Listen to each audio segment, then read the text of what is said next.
Ooh, I have to change that. Anyways, yo, hold up. Dang it, I forgot to check something. I forgot to change something. Okay, hold up. Yo, what's up, people? Hold up. Oh my gosh, forgot to change one important thing for my stream. What's that? Oh, that's playing. Okay, hold up. Let me lower that. Lower that. Let me fix. I have two things I need to fix before I start streaming. Yo, what's up? What's up, people? Seku-Senpai here, and we'll be checking out Witch on the Holy Night today. First time playing it. I forgot to change some of my stream settings. Actually, I have to change my camera settings. Hold up, because I forget I have like a slight delay with the screen. So, yeah, I'm excited to play this.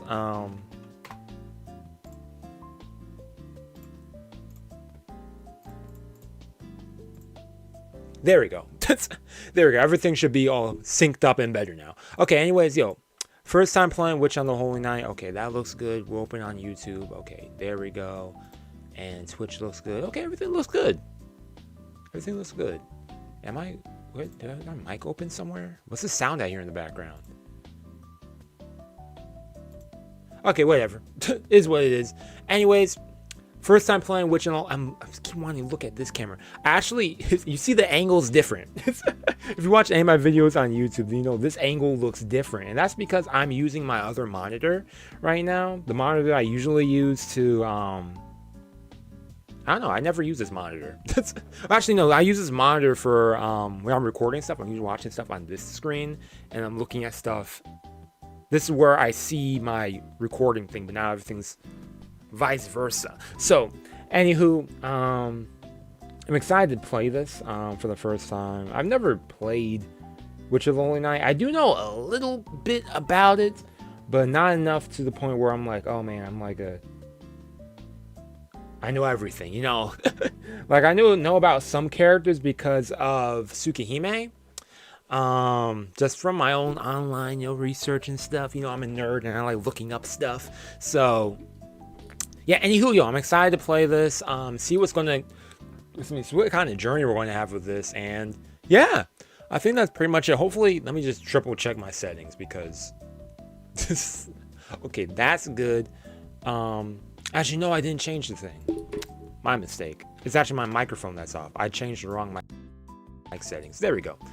Now my mic should be in sync with myself. It should be in sync now, because, man, I'm glad I checked that. Man, jeez, I've been ticked off. Anything else? I think that's pretty much it.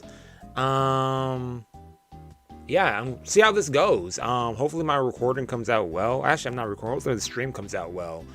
Over here, it got me a little nervous. Hopefully it comes out well. Let me just double check my camera. Okay, my camera is good. That's good. Got green light, which means that we're all good there. I like checked this out yesterday because I wasn't too sure how it was going to come out. Because I've never streamed from a console before. Actually, I did stream a while ago, but that was on Twitch. That was Elden Ring. I was streaming that over on my PlayStation. But yo, we're over here on the Nintendo Switch. I've actually never streamed on the Switch. I've never really played. I barely play games on my Switch. As you can see, my small catalog here. This is my small cat. All Mario stuff. See, I only play Mario games on Switch. Mario Kart, undefeated. Fall Guys, undefeated. Tokyo School Life, I actually never finished that. Attack on Titan game, you know. So I saw Witch on the Holy Night was on Switch. So I said, oh, why not play on here? I was actually thinking about playing that on my PS4, but I said, yo, let me compare prices. And not only that, but I also had like a gift card for Nintendo Switch Online store, whatever. So I was like, okay, I think my choice is really clear which one I'm going to play on. So without further ado, yo, let's get this going. Because when we open this, it starts. There's no like menu or anything like most games where you have like a start and everything. I learned that the other day, and I was like, okay, let me actually exit this out quickly. So, man, I hope this comes out well. I'm excited. Woo! Okay, Witch on the Holy Night. Let's get this going. All sounds good. The software could be played. I'm not playing illegal games. I'm playing illegal games. Witch on the holy night. Also, let me know if it's too loud or too quiet. Well, I can see my mic setting, audio settings, but it was a winter's day 8 years prior to when it happened. When it happened. When what happened? It was a winter's. That solemn morning when she understood the value of life for the very first time.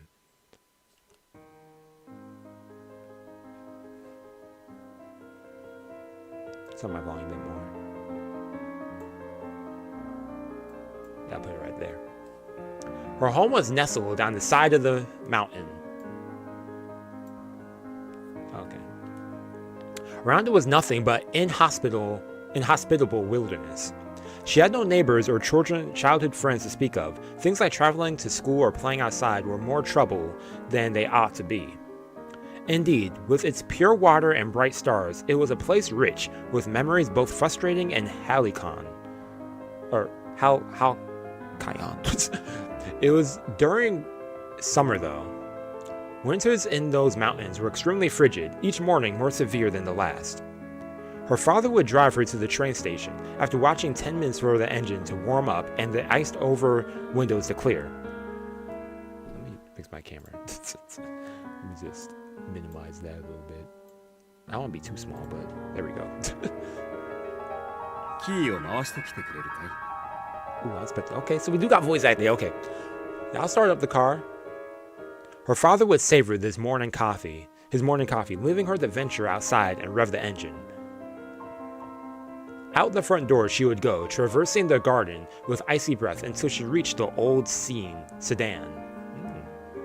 As always, she inherited the keys and started the ignition. The engine rumbled to life.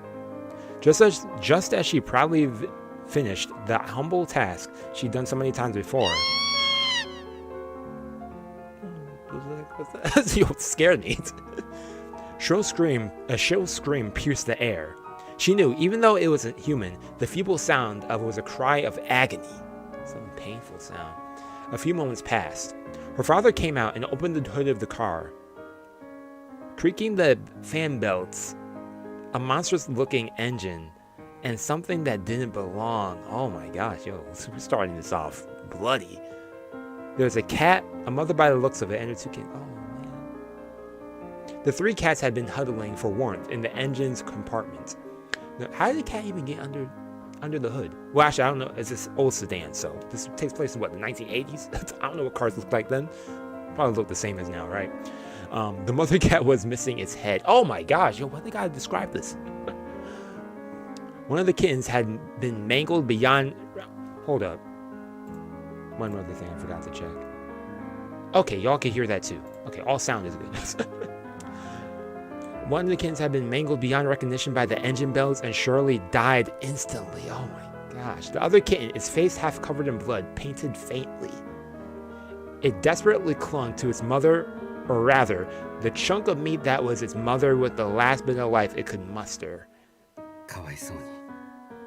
Yeah, poor things. This is a terrible way to go out.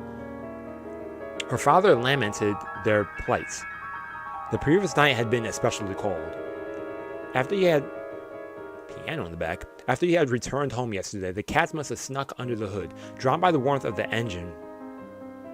They had slept next to the engine, and awoken to a storm of spinning belts. Oh, man. Cars in the 80s were not sealed particularly well, so this was not unheard. Okay, so they explained that for me. If you didn't know. Her father's voice seemed distant. She could only make out a small tuft of the kitten's gray fur. The rest of it was caked in the blood of its mother and brother. I can see its skull. Oh. Its fragile life of a speckled kitten. Troubling the possibly blind, it continued to nuzzle against its dead mother's chest. She took the kitten into her arms and ran deep into the mountains to her grandfather's house. Man, why the grandfather in the mountains? Solitude? Was it because she was overcome with regret? Or was it the shock of grief? Years later, she still wasn't sure. Fighting back the welling tears, she burst into her grandfather's workshop. Her grandfather was a magician who could do anything. She had never seen magic. She knew that magic was a fantasy straight out of fairy tales. But so was her grandfather. She had to find him. He was the only one who could help. Yes, I do. I swear, these bots in the comments. Okay. The cave-dwelling magician said indifferently. This kitten needs our help, she pleaded. Whether it was a simple task or a Herculean labor, her grandfather would not say. He simply granted the girl's childish wish, like a machine. Oh, he actually healed back the cat? Or reversed time so it's healed? The girl said. Before she knew it, however, she was holding a tiny corpse in her hands. Its fur was cold. The warmth of life had left its body, and the tears she had fought so hard to hold back poured from her eyes. Regret spread through her chest like an endless gray sky. You gotta accept fate. Or what happened, happened. Her mind struggled to come to grips with what had occurred. The last 10 minutes were total blank. Who she met, what she had known, it was all as if it never happened. The only thing she was sure of was that life, once extinguished, can never return. Oh,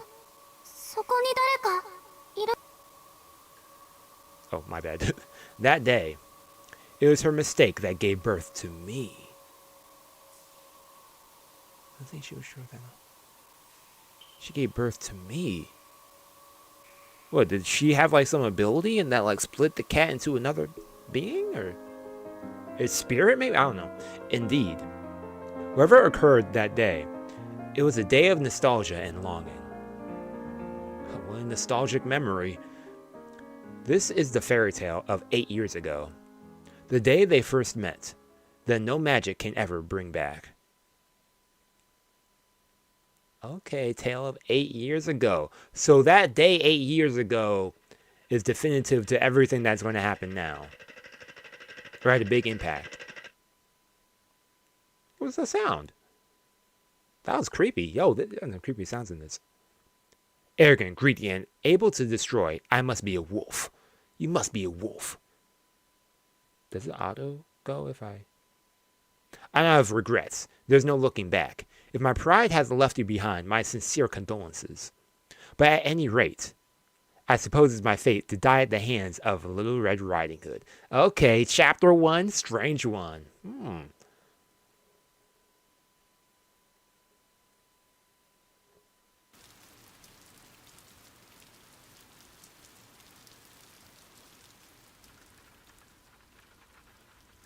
It was a quiet morning. From her bed, she could see the sky was an ashen watercolor gray. The thermometer displayed 43 degrees Fahrenheit, a rather unforgiving temperature for November. Yeah, 43 degrees Fahrenheit? Man, that's warm. That's like what it was like. That's literally how it was this November, for me at least. And it got colder. Well, it's still November today. Today's the last day. Her stomach woke her up from a growl, pathetically reminding her that she had completely missed breakfast. But lazy mornings like today's were, for her, a blessing. I feel that. It was already well past 8 in the morning. I made a good choice putting my webcam on the bottom corner because, I'd be blocking up all the text.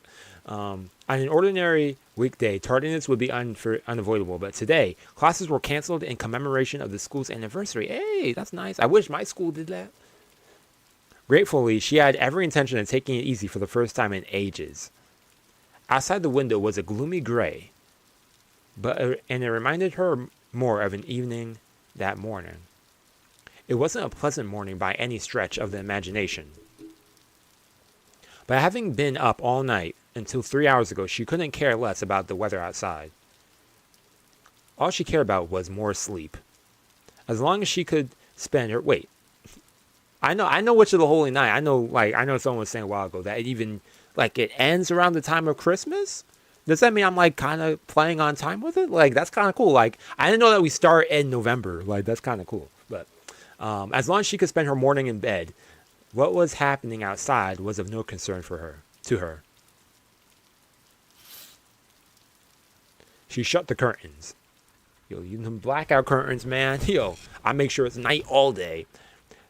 Then closed her eyes and tried to sleep, to let sleep reclaim her. Oh, she plays guitar?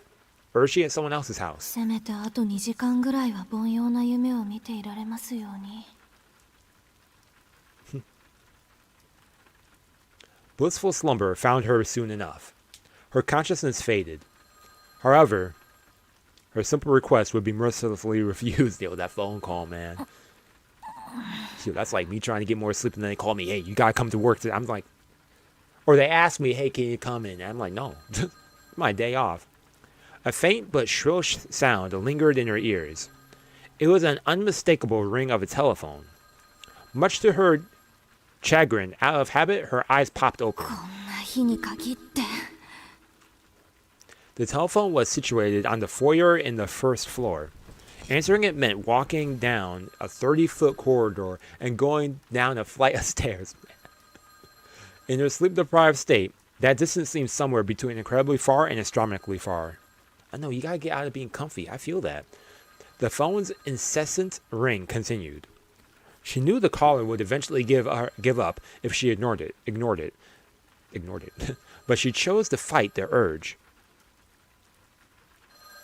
Yeah, okay, so Alice 出ないの? Yeah, where's Alice at? Who's Alice? She thought her housemate would get it, but she soon had to abandon all hope.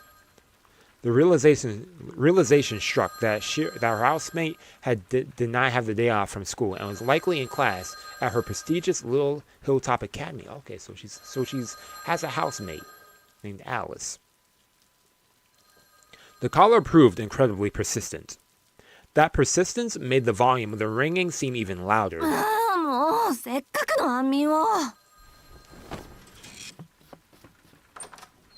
She was left with no choice but to get up, throw a top on, and leave the room.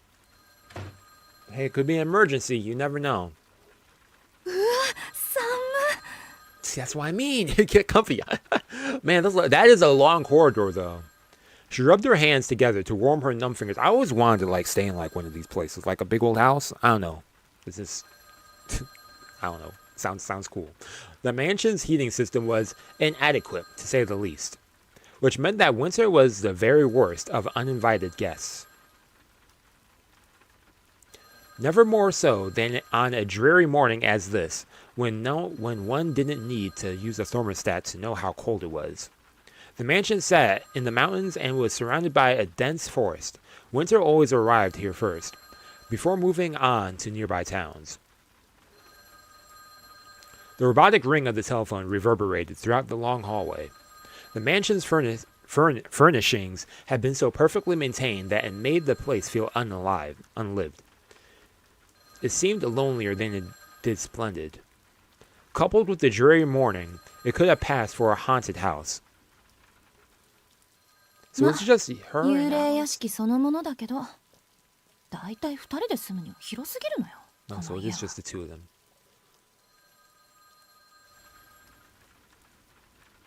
She counted more than 30 rings once the first began. Yo, counting rings.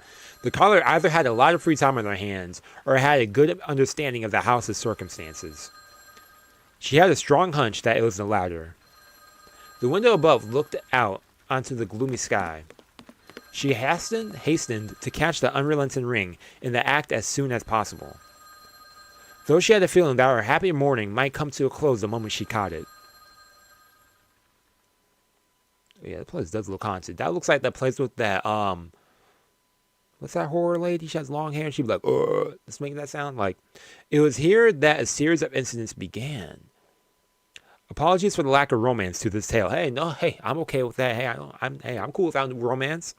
For whether it be objectively true or merely supposition, it is always from gloomy to unassuming beginnings that extraordinary events are set into motion.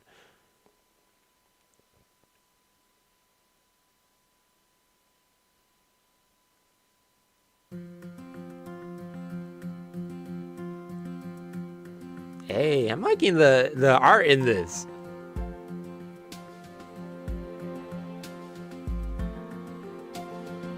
Okay. Whatever the phone call is, it looks like she's leaving the house now. She had to put on her uniform. It's official business. Hey! Okay, OST sounding crisp. I like that. Ba-da-da-da.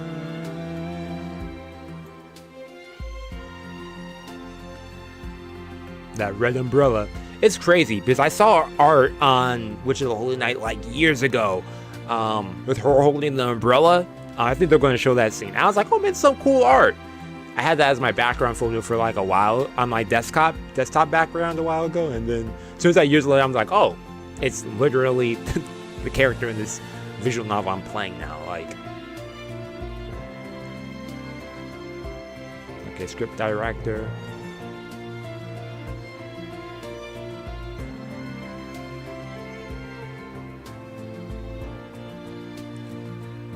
Okay, shout out to the people behind the music. I'm loving it. Ba-da-ba-ba-ba. I'm looking forward to that Tsukihime remake English official translation coming out in the summer. I'm definitely going to be reading that. Speaking of Type Moon projects, man. I know that on my poll I put like a few stories up there. I like how no one's chosen Tsukihime or Witch of the Holy Night. It's either Garden of Sinners or Fate. Oh man. I mean, Fate's really popular considering, you know, Grand Order, then there's multiple games, multiple anime adaptations. I know Witch of the Holy Night is getting a movie adaptation, so I'm looking forward to when that comes out. Then what else is there? Garden of Sinners. I've never seen it nor finished it, so well, actually I've seen it but I never finished it. What else is there? There's another series by Type Moon I can't think of. Karen no Kyo, Tsukihime, Witch of the Holy Night. Karen no Kyo is Garden of Sinners. What am I saying? I need to check that out because I only seen like one of the movies or episodes. I never finished it all because I know that the release schedule is out of order. Yeah, this was the scene. I always had this as my background photo. Years later, what do you know?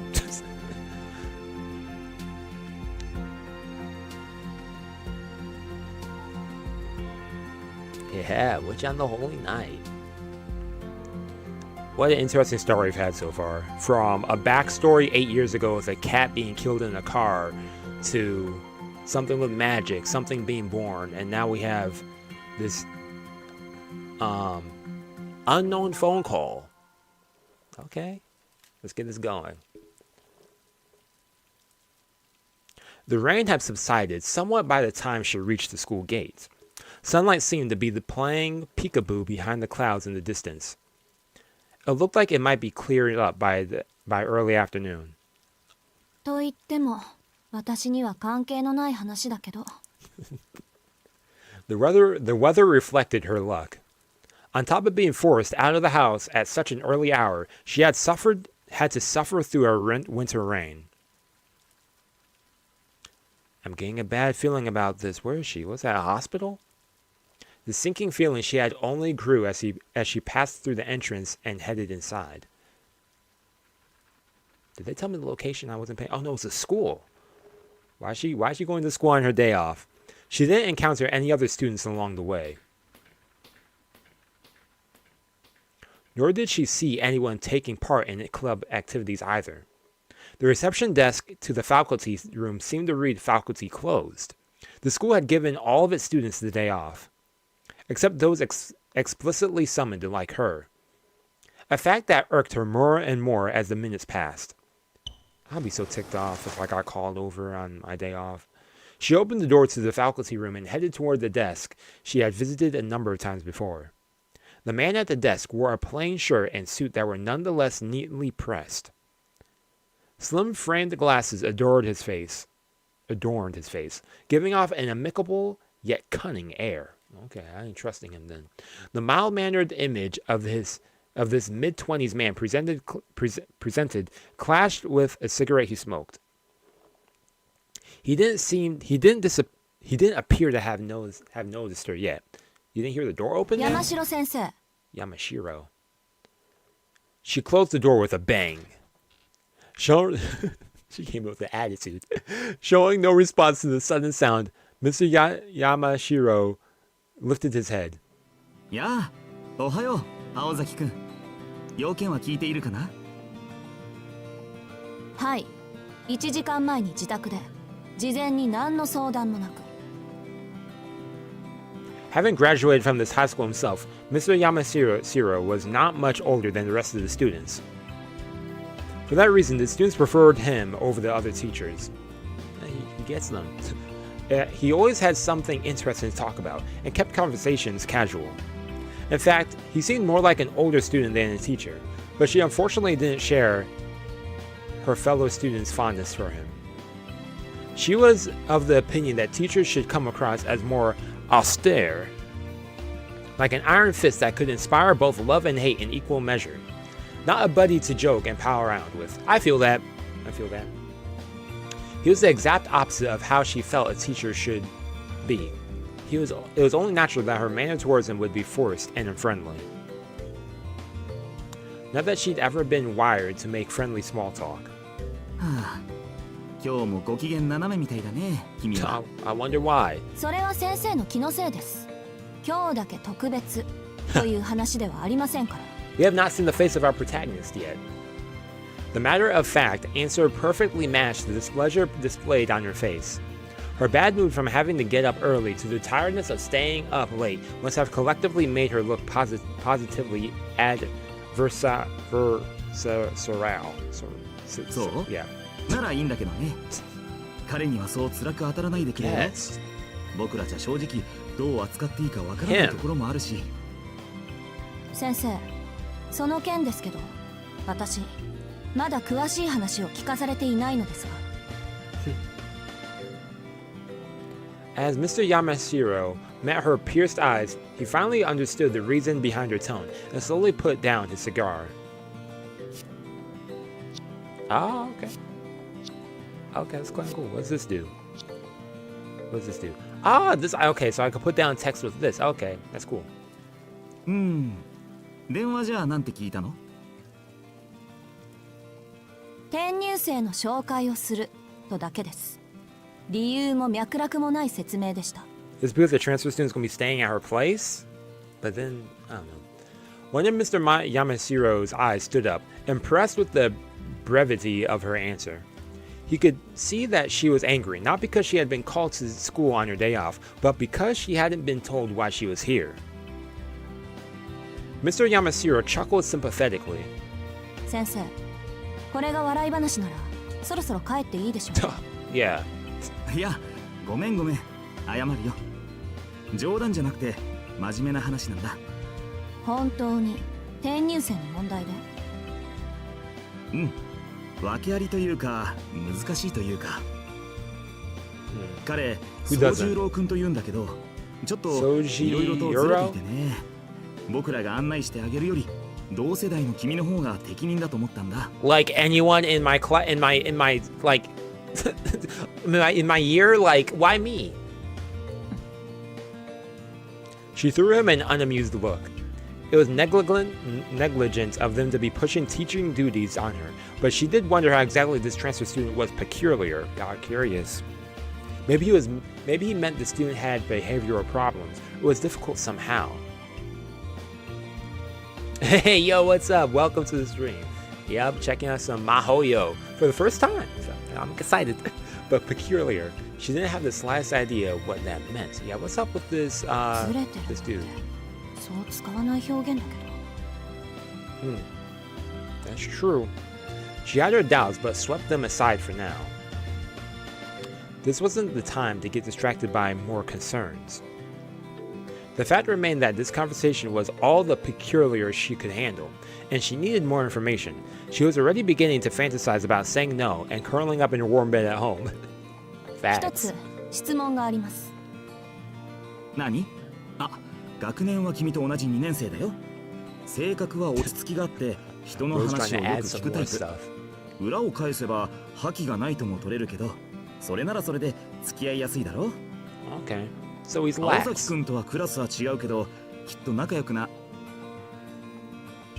そういったことは本人から直接聞きますし、測ります。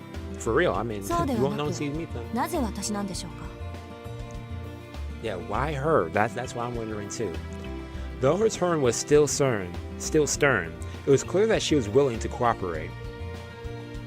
She had decided to put her feelings of dissatisfaction aside and focus on the task at hand. Forcing herself to act empathetic in spite of her self-absorbed nature was something she was used to.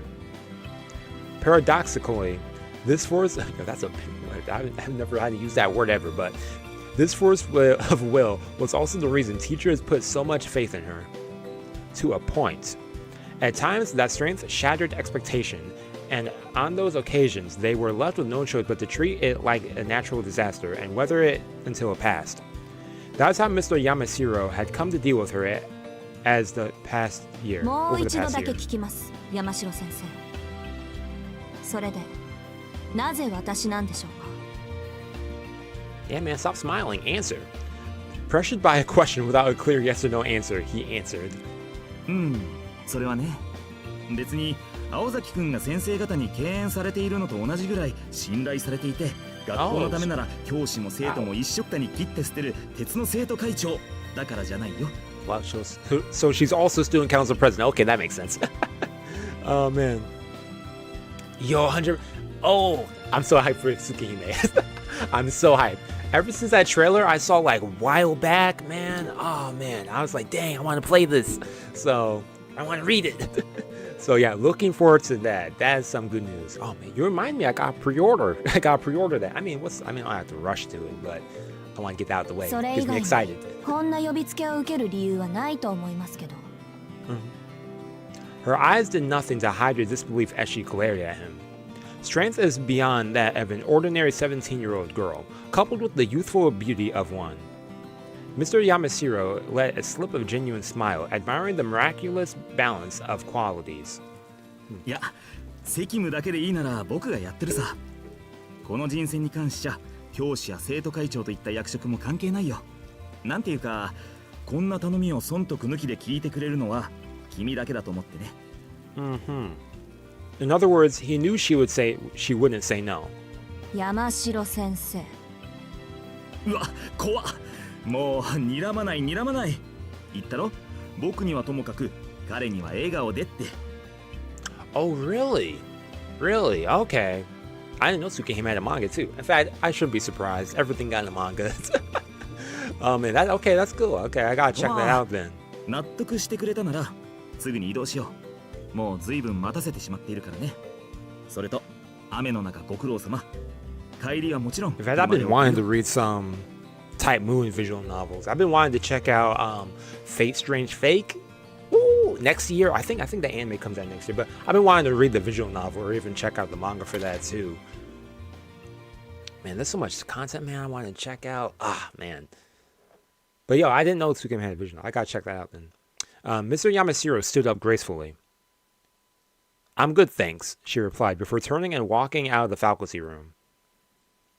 So what, this student that she's supposed to meet, he's just hanging out in some other room by himself? Like, well, I mean, it makes sense. What if she said no and he's standing there? Like, that'd be awkward. He had been waiting for about an hour. While he did, the rain shower lightened into a drizzle. His mind wandered as he listened to the sound of the raindrops.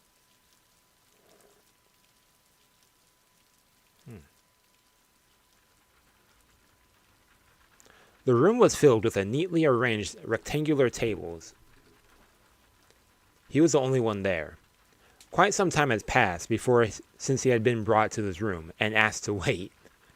Even the best behaved student might have grown dissatisfied or anxious with the situation by now, but the boy stuck to his spot like a scarecrow.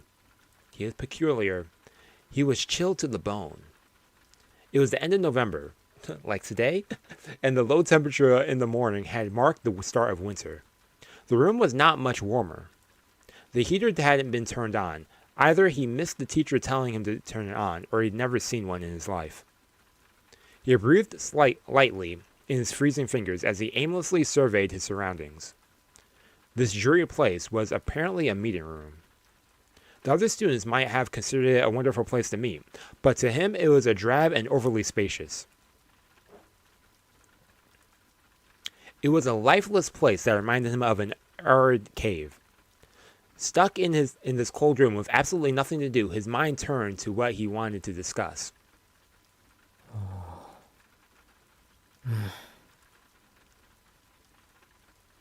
Unable to come up with a solid answer, he returned his attention to the sound of the rain. The rain hardly resembled the rain in the mountains, though he could still recognize it barely. Its smell and sound were harsher, but at the end of the day, rain was still rain. Resembled the rain in the mountains, huh? So even this world, alien as it was, could have something in common with the mountains. That trivial detail perked him up a little. Okay, so he's from the mountains. He liked how the town looked soaked in rain. Naturally, he preferred sunny weather, but he liked the rain in its own way. The fog from the rain had soaked up the scent of the soil, and it reminded him of home. It was at times like these that he was able to numb the anxiety the city gave him. Okay, so he's from the city, but he knows stuff about the mountains. Why did he transfer over here? That's what I'm also curious about. Okay, so the remake is inspired by manga. Okay, interesting. Sasaki Shonen is also working on Natsu, on the remake as well. Manga is really? Okay. You really you're really making me excited to check out the manga now. You're adding in some more stuff. It's like, okay, I gotta check it out then. Now that I know it's also going to be even have more of an effect on the remake too. Okay, that's cool. But then he let out a discouraged sigh. How pathetic. He already had been here 2 weeks and thoughts of his hometown still made him sad. Perhaps feeling that he was being unfair with his new life, he composed himself and continued to wait patiently. Hyping me up for Tsukihime. As if having passion for distractions, his attention returned to the sound of the rain once more. I keep looking at this side like my camera's there. It's right here. Waiting like this didn't seem to be particularly hard for him. He quietly endured the numbing cold and rain an hour alone with calm, deep breaths. Oh, so this is the kid with the thing on. Okay. As the saying goes, good things come to those who wait. A strong point of his, or not, he was astonishingly patient. It was certainly helping him out in this moment.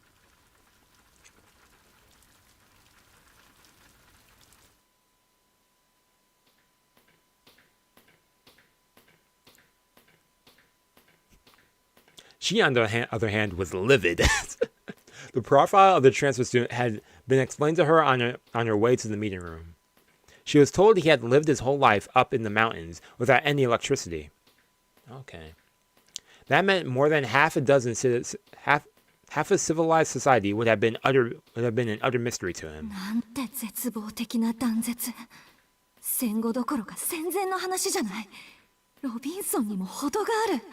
I don't know who that is, but it sounds familiar. She had every right to be angry. Robinson Crusoe. His village had apparently remained isolated in the mountains for many years.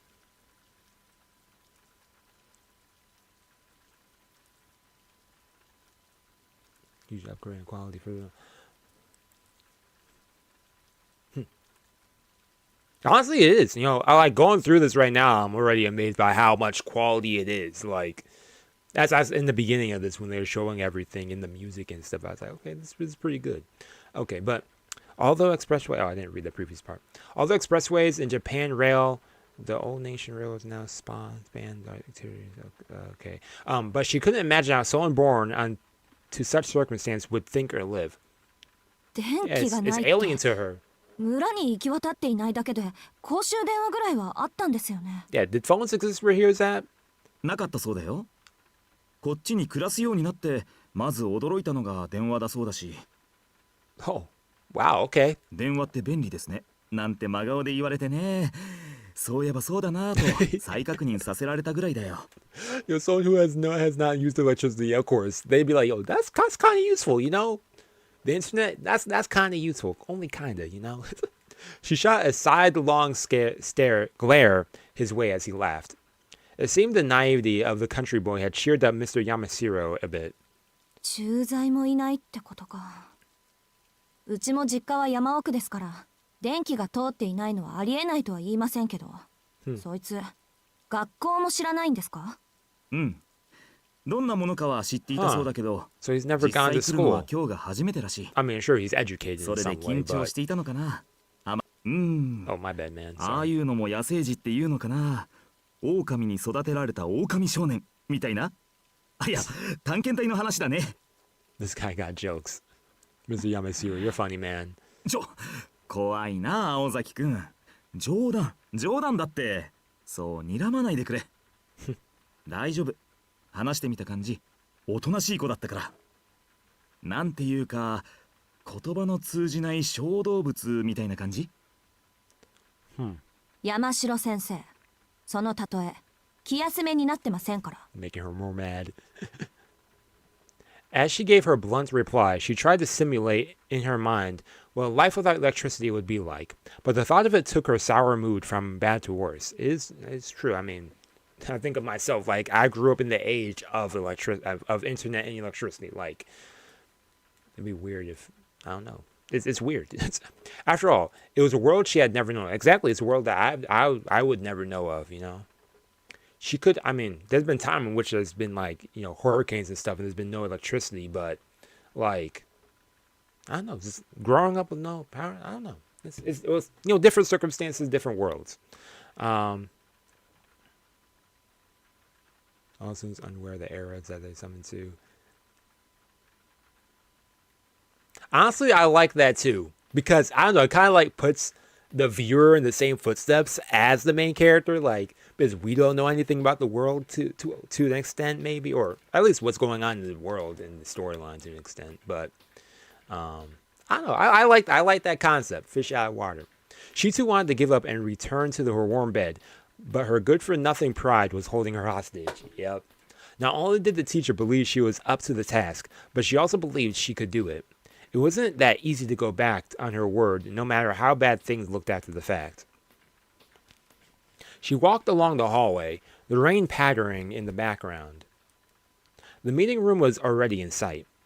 With a forward brow, she fixed her long hair, in anticipation of meeting the unknown stranger within.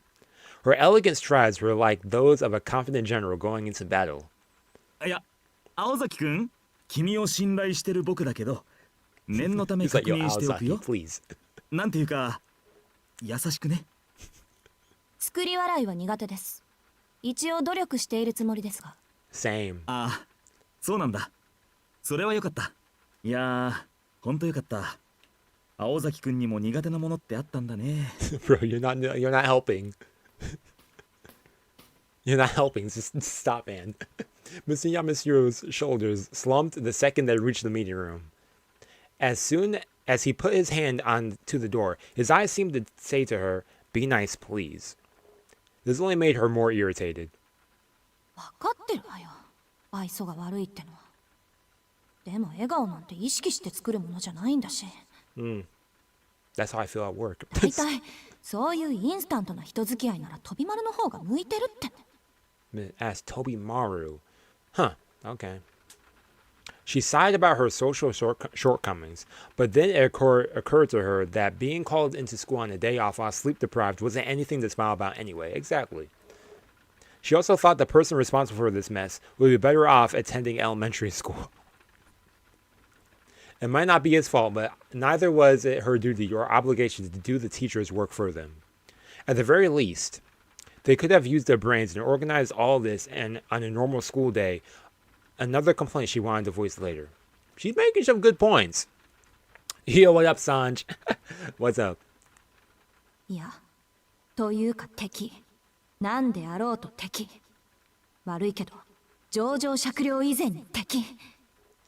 間が悪いのはお互い様っていうか、ほんと、なんでよりにもよってこんな忙しい時に。Why's that time when I'm so busy? What, busy sleeping? Her pounding headache from a lack of sleep had boosted her aggression by 10%. No matter how harmless the guy on the other side of the door may be, anyone who disturbed her sleep was the enemy.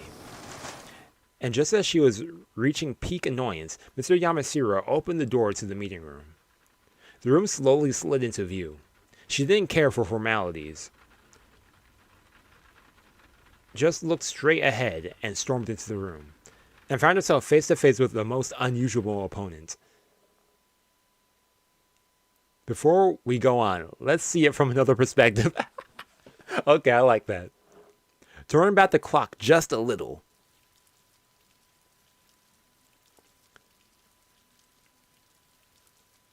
You don't have to do anything.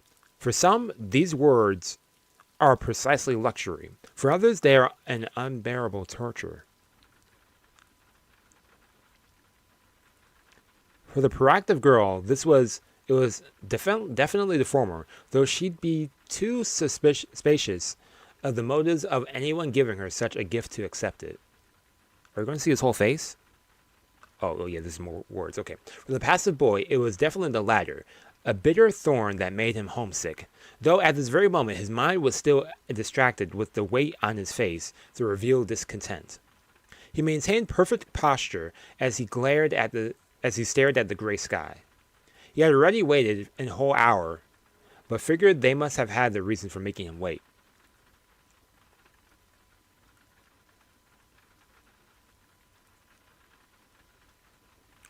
Yeah, I do know about Witch Holy Night coming out, like, at least being written before, Fate. But yeah, I definitely see the inspiration. I definitely get that Rin, that Rin attitude right there. Or at least persona.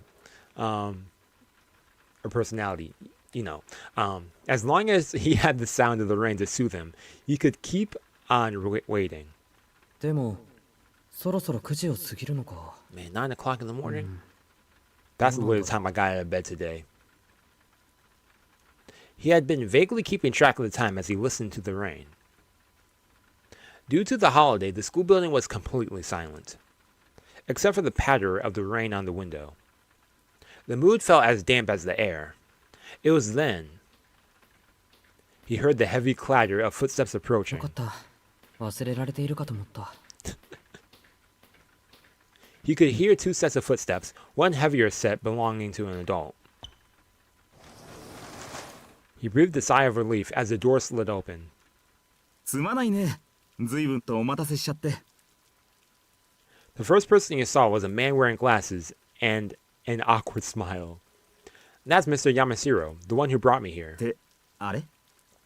里中先生いないんですか？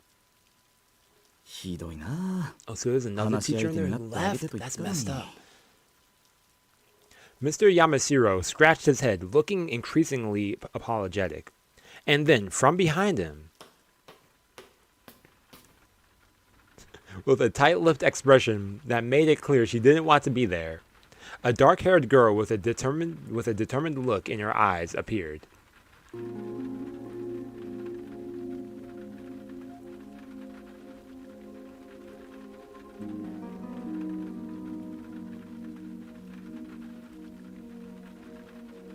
They will not show us what she looks like until now. Okay, so that's this dude. Wonder what's happened with. I'm pretty sure we're learning stuff down the line, but okay, that got me interesting, curious. Sojiro gulped. The sound of the rain on the window faded into nothingness. That's when he knew. This was how it felt when time stood still. Was it love at first sight? We're about to crush on her? Hey, that's our protagonist.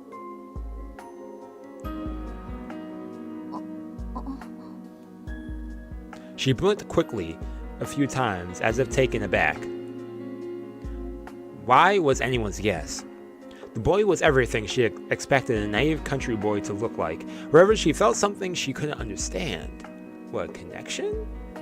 Something? Like they had met before? His eyes widened slightly as if taken aback. The reason was obvious. Putting his feelings into words, it was a different matter altogether, so we will never know exactly what he experienced in that moment. Okay. That's when it hit him. He sensed he'd been touched by the hands of destiny. 紹介するよ。彼が転入生の静木宗十郎くん。Yeah, Sojiro. Suzuki. Okay, Suzuki Sojiro. で、こっちの彼女が静木くんの案内役。うちの生徒会長で休日を押して新しい仲間の案内役を買って出てくれた青崎青子くんだ。Aozaki Aoka. His voice and the sound of the rain seemed distant. This is how they first met. Such was their start, for better or worse, like ephemeral beauty of fireworks.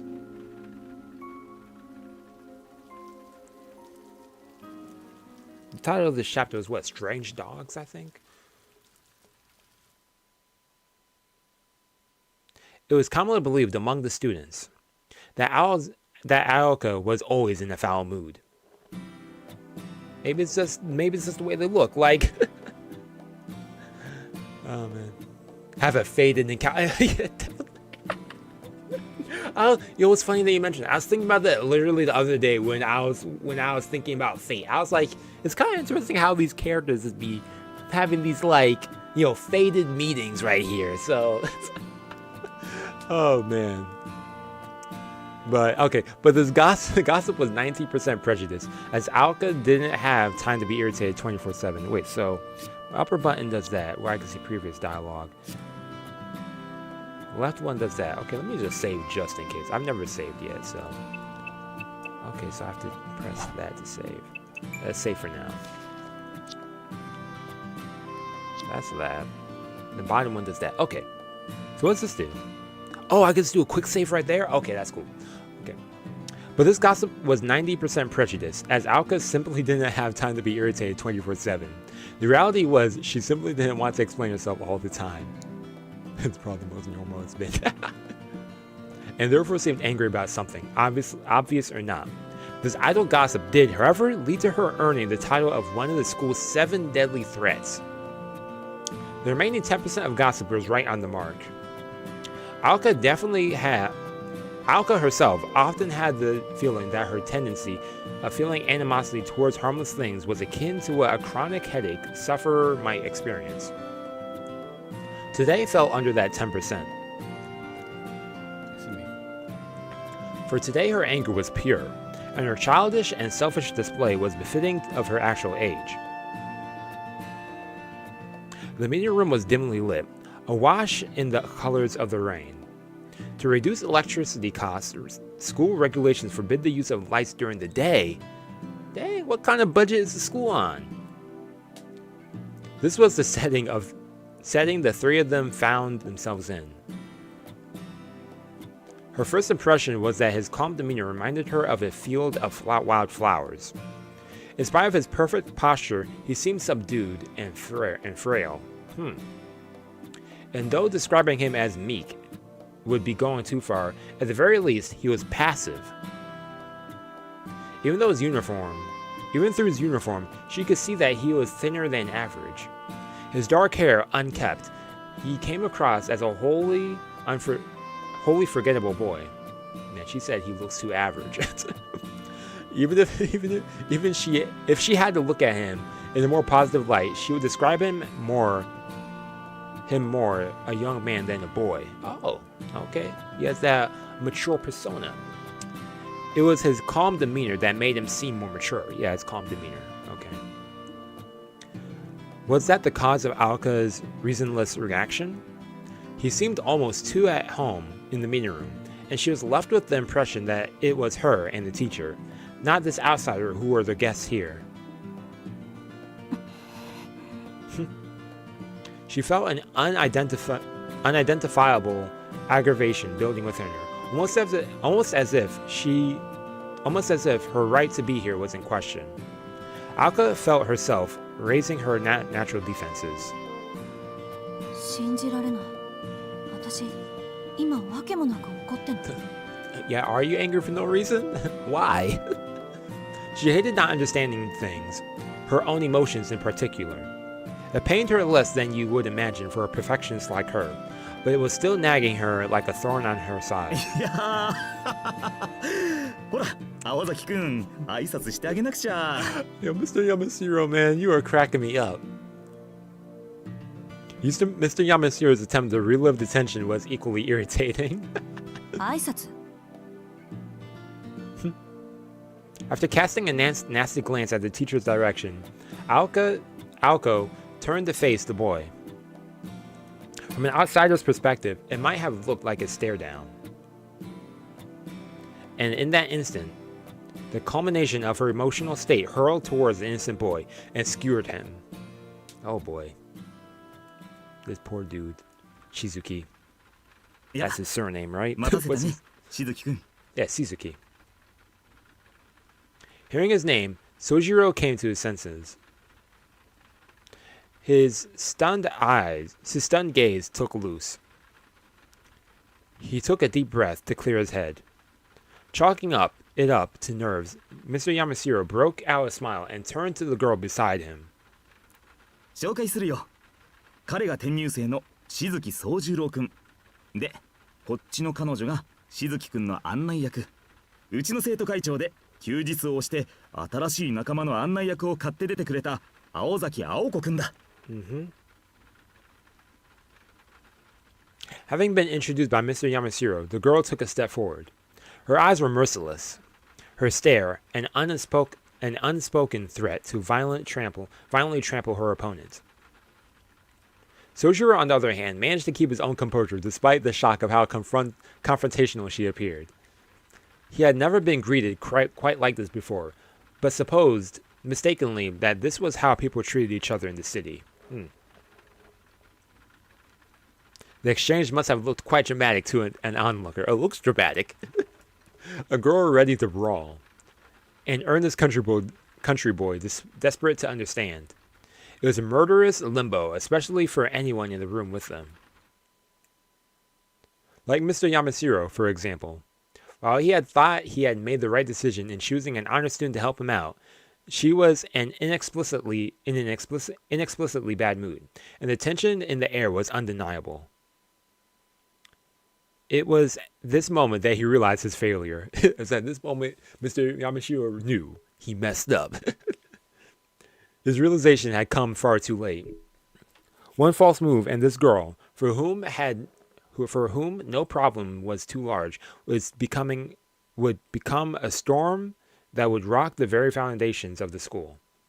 Just as the almighty Joker card could bring together fortune or disaster, the sole teacher who had been present at the time would come to bear the blame for the scandal that ensued. いけてる。二人とも気は合うようだね。 Stop with the sarcasm. それじゃあ、僕はこの辺でいいかな。He said, I'm out of here. Mr. Yamashiro laughed nervously as he crept toward the door. 僕は職員室にいるから、終わったら来るように。 Yeah, man. 青崎くん、くれぐれもだぜ。 Now you push this onto me like... なんていうか、生徒会長としての度量の広さを、この際僕に信じさせてほしいかな。 Oh, man.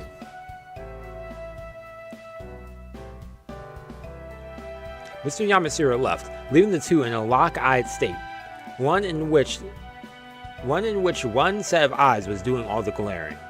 All that remained in the room was a naive boy, and a crossed-armed guarded girl.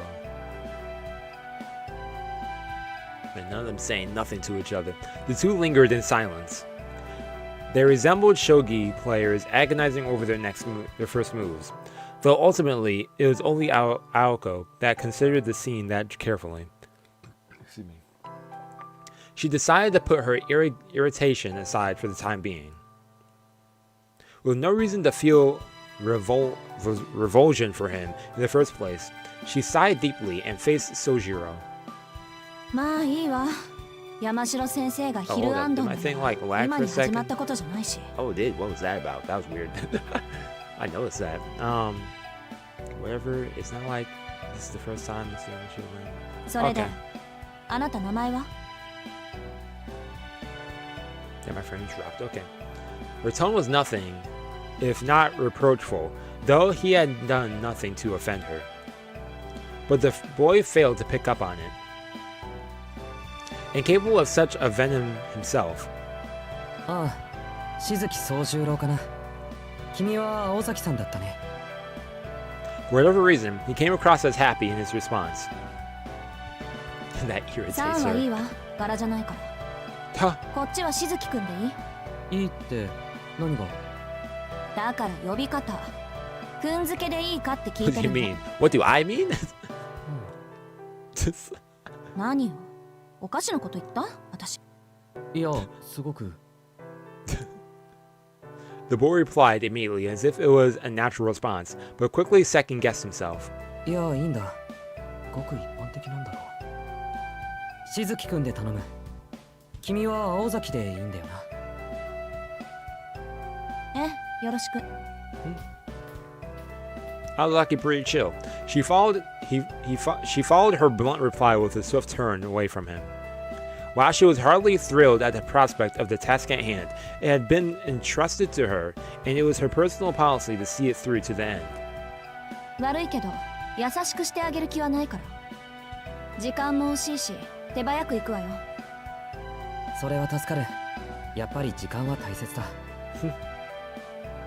Aoko's blunt rancor was lost on him once again. You can't affect him. Humans tend to be overly conscious about being ignored, whatever form that takes. That's true, but despite being peeved at landing none of her attacks, Aoko did her best to act professionally and directed her guest into the hallway.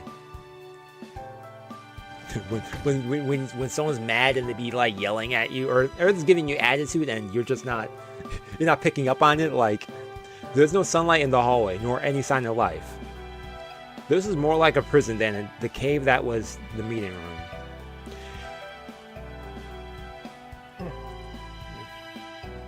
Why are my frames dropping so much? What's going on right now? Hold up.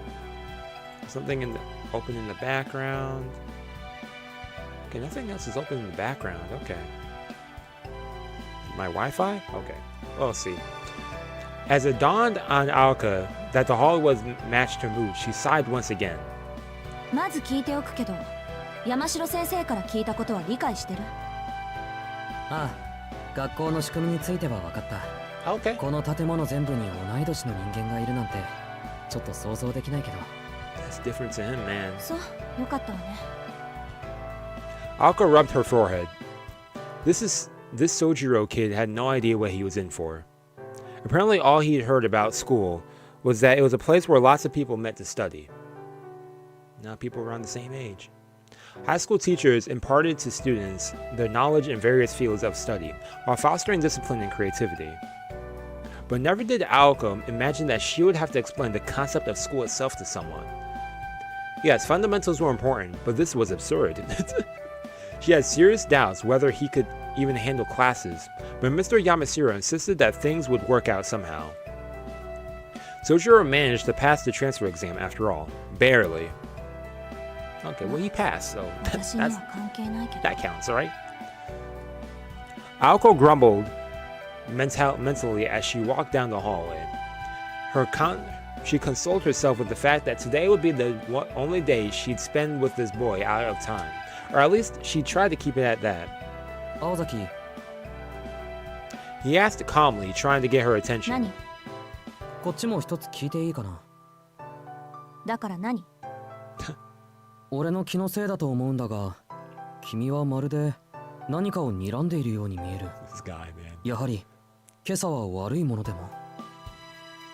His gaze revealed earnest concern, as if asking her if she'd remembered to eat breakfast. Sojiro, man. My condolences. It was like another hammer to her head. Sojiro, just don't say anything. It was true that Aozaki had been glaring at Sojiro the entire time. Glaring red-hot daggers, in fact. Not just at him, but the universe. Even on her best days, her roommate used to remark, 青子の視線は普通の人には厳しいわ。もう少し多くのことに寛大になるべきね。 her roommate, what, Alice, they said was her name earlier? She'd been warned that her emotions were so naked on her face that people treated her like a powder keg. How naive could the boy be that he could not pick up on this? 私をバカにしてるってわけじゃなさそうよね。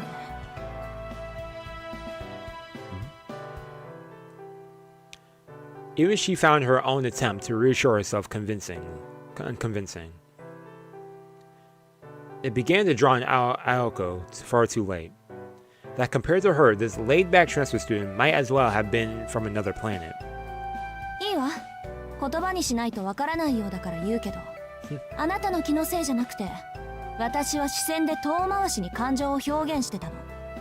いちいち声に出すのも、会話にするのも面倒だから。Imagine explaining to someone that you're angry. Like, her response to her words, the Martian clapped his hands together. なるほど。どうしてそうしたいのかはわからないが、確かにそっちの方が手っ取り早い意思表現だ。Sojiro accepted her reasoning without argument, though he still had no idea what kinds of emotions she was trying to express. It was as if he could hear the words but didn't grasp the meaning. Ideas that should have connected were instead separated into blocks. 確かにずれてるわ、こいつ。Mr. Yamasiro's words made sense to her now. What was odd about this boy went way beyond naivety. A stranger in a strange land he may be, but it was only civilized to forget him by some jet-lagged induced confusion. じゃ、とりあえずあなたの教室に行くから。She had regained her composure. Sojiro raised his hand and stopped in his tracks. あと一つ。Ako waited for Sojiro to continue. The boy was patient to a fault. She rubbed her forehead with her hand again, nursing a vague feeling of uneasiness. これもちょっとした疑問なんだが、なんで君は怒ってるんだ？怒るのが商売とか、そういう家柄の人なのか？ Yo, Sojiro. Let's strike two, man. Oh, man. Let's strike two, Sojiro. Watch yourself, man. Yo, Nightmare, yo, welcome. Thanks for tuning in. Yeah, Tsukihime next year. So hype. Oh, man. Looking forward to that. Been looking forward to that for years. A long silence. Sojiro, man. Though she knew it wouldn't change the situation, she remembered her regret at answering the phone that morning. He meant no harm. He means no harm. She repeated this thought like a mantra in an attempt to keep her impulses in check. 別にあなたのせいじゃないから気にする必要はないわ。ただ、この一瞬とお昼まで眠っていた場合を計りにかけたら、あまりに利益の違いがあって頭を抱えただけよ。Now I'm going to eat some snacks. With a vague answer, she started to walk again and turned her gaze away from this rude stranger named Sojiro Shizuki.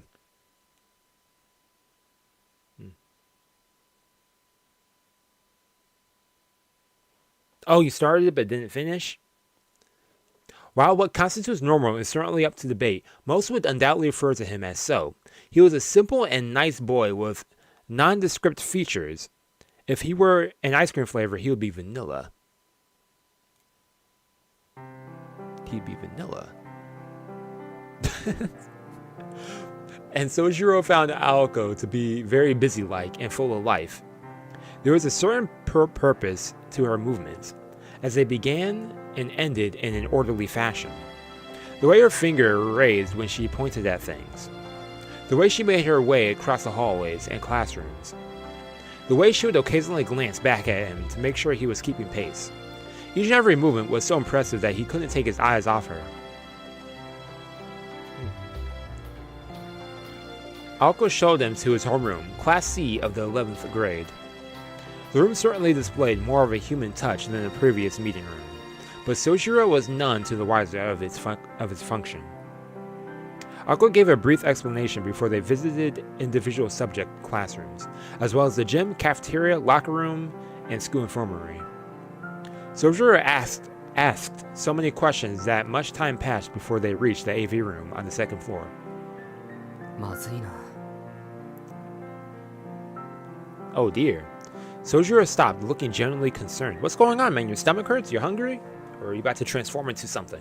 あ Like, と20分経つと1時だ。 it's 20 to 1. 嘘でしょ。うちの校舎そんな広くないわよ。The tour began around 10, which meant 3 hours had passed. How big is this school? and bro's waiting in that classroom for 1 hour by himself. Jeez. So now what? It's past. It's 1 now. A tour of the school shouldn't take anywhere near this long. そうだったわね。行く先々で根掘り葉掘り聞かれちゃ Oh, it was him. そりゃ何時間でも経つわ。 And she didn't eat 日 breakfast が yet 暮れ too. ていない Oh, のが man. 不思議なくらいね。Yo, I know for a fact I'd be salty. Aoko glared at Sojiro. She was being sarcastic, of course, knowing full well he would never pick up on it. Is he good? To her surprise, he looked down apologetically, unable to hide his dejection. なんだこいつ。ちゃん She's と like, して dang, I feel a little bad. The guy before her now was nothing like earlier. In contrast to seeing his once impenetrable veneer when they first met, she found herself feeling sympathetic. Momentarily at least, until her irritation returned in full force. で、何がまずいの？覚えることが多すぎてパンクしたなんて言わないでね。いや、それもあるけど、学校のことは別にして、1時になるとまずいんだ。Soshiro's gaze wandered as if worried about something. What's going on at 1? If he was worried about the weather, he would have a hard time seeing it as there were no windows in this hallway. へえ、時間を気にするってことは用事があるのね。そう。人の予定を引っかき回しておいて、自分だけ好きなようにやろうって言うんだ。Yeah, Aoko, why you gotta be like that? なんだ、顔に似合わずいい人ね、君。I mean, she has a point though. いや、褒めても何も出ないぞ。誰も褒めちゃいないわよ。 She yelled at him, unable to hold back her fury. で、で、それで、一体何の用なの？ Soshiro's face lit up as he finally understood what she was asking. そこは秘密にしておきたい。 Oh, personal business? Okay, I respect that. He said it with a perfectly straight face. 慣れ始めたつもりだったけど、こいつのこういったテンポに失神しそうになるわ。Frustration was natural. Still, she did everything she could to stifle her feelings and fake a smile. しずきくん、 Suzuki, now choose your words wisely. She took a step forward. 秘密だってば。 Oh boy. Feeling the mood change drastically, Sojiro took a step back. Okay, so he does sense the danger. And another. And another. No matter how many steps he took back, she kept edging towards him. She was smiling, but he thought he could see the blood boiling beneath her skin. これ最後の質問にしとくわね。あなた、私をからかって楽しい？ Oh boy. He had no intention of mocking her, though at this point he doubted presenting any evidence to prove this would do much to erase that forced smile on her 分かっ face. た。説明する。 His arms raised in surrender.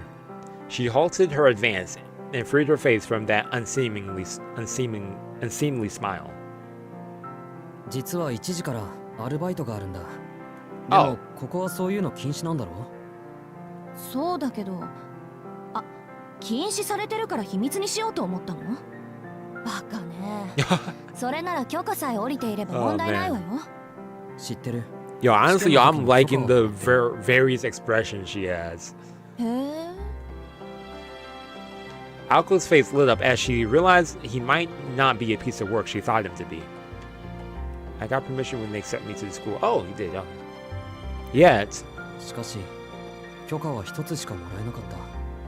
he has more than one job. Jeez. 一つって、あなた掛け持ちでバイトしてるの？これでも2件減らしたんだ。生活費だけで大変なのに学費まで稼がなくちゃいけない。 Man. なのに働き先は一つだけというのはあんまりだと思わないか。いや、あんまりなのはあなたの方だと思うけど。 Though still irritated, her opinion of him changed a little. She was impressed that he was able to take care of his situation and living expenses all on his own. Yeah, that is impressive, yo. She could also empathize with having no time to oneself. Her anger began to subside. The words part-time job were the last thing she expected to hear out of this country boy's mouth. そういうことなら仕方ないわね。Yo, Robert. Yo, long time no see. How's it going? Well, you gotta do what you gotta do, I guess. いいわ、行きなさいよ。事情は分かったから。Okay. So can she let him go? She had no idea what his question meant, but she at least understood he was trying to be considerate. Yeah. I feel that sometimes you just be saying stuff to people and like, why am I saying that? But you try and be considerate in a way, but which also took her by surprise. She figured he'd be just as dense about people's feelings as he was about everything else. 別に、私もこのまま帰るから。She said, I'm about to go back to my bed. First, though, she thought it best that they both stop at the faculty room. Yeah, they got to see Mr. Yamashiro. Mr. Yamashiro had mentioned that the transfer student procedures had already been completed, so all that remained was for him to sign off on her duties. 先生、案内終わりました。それはお疲れ様。しずきくんもお疲れ様。それで校舎を回った感想はどうかな。ありがとうございます。なんというか、とても学校ですね。It's like a real school. It is. そうかそうか。Oh, man, that's funny. 明日から頑張りなさい。She had no interest whatsoever in this pointless wrap-up meeting. 山城先生のことは気にしないでいいわ。教え子に厄介なことを押し付けてふんぞり返っているぐらい職員室が好きなんだから。何時間でも待ってるでしょ。いや、Yeah, it's been 3 hours. Bro was in there doing what, schoolwork? Like, man. そうか。 Oh, 青 so 崎 that がいいん last ならい sentence. いんだな。 Okay. Wait, no, what's that previous one? Actually, that's pretty smart of him. Yeah, that is pretty smart. Okay, Aozaki, if you're fine with it, then so am I. As far as magic should be special. No, I haven't seen it yet. I plan on binge watching some stuff. I'm like behind on so many shows. I gotta binge watch so much stuff. Okay, Aozaki, if you're fine with it, then so am I. Huh? There it was again. Whatever Sojiro was getting at, Aoki had no idea. それじゃあ行くよ。 This is 今日 Sojiro. はありがとう。今日だけよ、今日だけ。She shooed him away with her hand. His face bent into a broad smile, as if he found the gesture endearing. It was a softer expression than she had grown accustomed to seeing out of him. It was the kind of smile that would make anyone smile back. Well, most people at least. Aozaki Aoko didn't betray the slightest hint of a smile. それじゃあまた。 Yo, what's up? Welcome. See you later. Huh? He's like, later. What? And with that friendly furrow, Sojiro walked towards the end of the hallway. Or so she thought before he turned into the next class over. Sojiro headed straight for one of the classroom windows. Whereupon he opened it with ease. The chilly November air filled the room as the soft sounds of the rain doubled in volume. What the heck is he about to do? In that instant, she realized his intention with opening the window. She really wished she hadn't. いや、待て待て待て。 He already had one leg out of the window when she dashed to stop him. 何するつもりよ、あんたは。何ってアルバイトに行くんだけど。 It's a little nap, man. その窓は人が出入りするところじゃないの。だいたいここ何階だと思ってるの？ She saw the light of an understanding dawn in his eyes. Yo, this dude. This is そうだ Sojiro. った。2階から降りたら危なすぎる。What? Sojiro, what? 危ないのはあんたの頭。Yeah, your brain, man. Her insult went right over his head. あのね、こっちじゃ窓から人は出入りしないの。That was a さ good っき言っと comeback. くべきだった。Okay. 知ってるよ。時間がないんで慌ててたんだ。ありがとう。これからは気をつける。Please be. Jeez. Oh, it's really good so far? Okay. Okay, I definitely gotta catch up and watch it. He pulled his leg back inside and closed the window. His school uniform was soaking wet from the rain. いいけど、私は別に。あなたがどこから外に出ようが関係ないもの。ただ、できれば私の前ではやらないでほしいだけよ。He's like, yo, I'm not trying to be a witness, like... それより、あなた、本当に明日から学校に来るの？来るよ。不安だけど案内してもらったし。This dude Sojiro cracking me up, man. He bid her farewell before running away down the hallway. She hoped he would walk down the stairs and leave through the school entrance like a normal person. 大丈夫なのか？あんなんで。The image of him disappearing into the distance popped into her head, in spite of her ire. She had no intention of spending any more time with him, and yet she felt strangely anxious. She couldn't tell if the feeling was fueled by concern or irritation. But both, she's irritated because she's showing concern. Or she's concerned because she's irritated. Why had she gotten angry with this insignificant transfer student in the first place? A strange day with a strange transfer student resulting in strange emotions. Her head tilted as she reflected in what could have been more enjoyable day than the irritating experience she just had. いっか。どうせこれっきりなんだし。You see him at school. The sound of the rain echoed quietly all around her. The gray sky seemed frozen in time. It was impossible to discern whether it was morning or evening. Mr. Yamashiro and Aoko were likely the only ones left at school. The unlit classroom looked overly gloomy and ominous as Aoko stood in it alone. She pulled up her left sleeve. Her dainty, unremarkable watch showed that it was almost 1 o'clock. 時間合ってる。Unremarkable. I was like struggling to say that.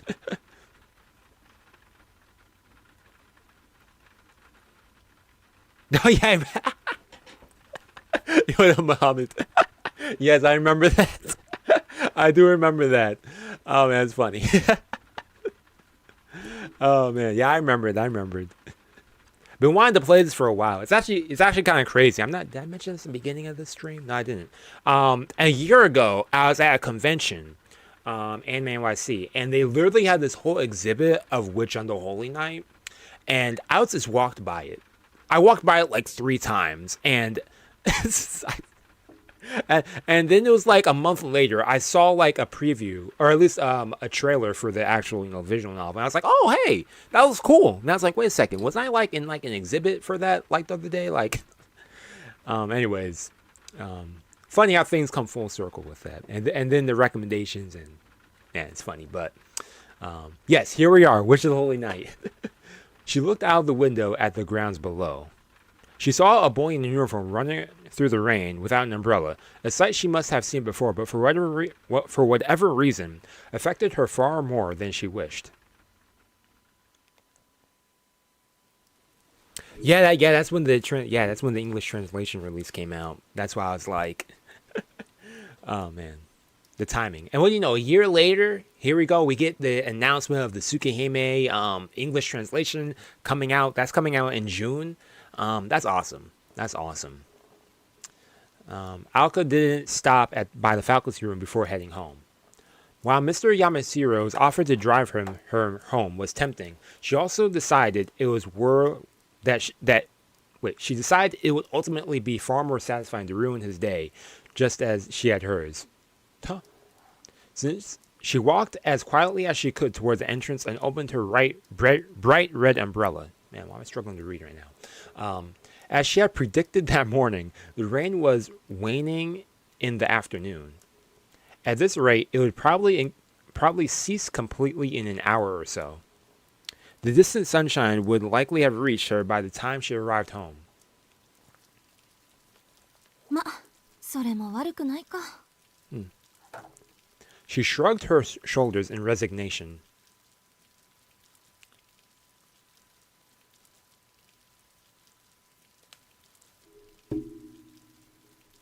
She shrugged her shoulders in resignation. I've seen both for Robert, both seasons. She neither liked nor disliked rain, but she found herself enjoying the walk home with her red umbrella in hand. I wonder if the guy's doing fan translation.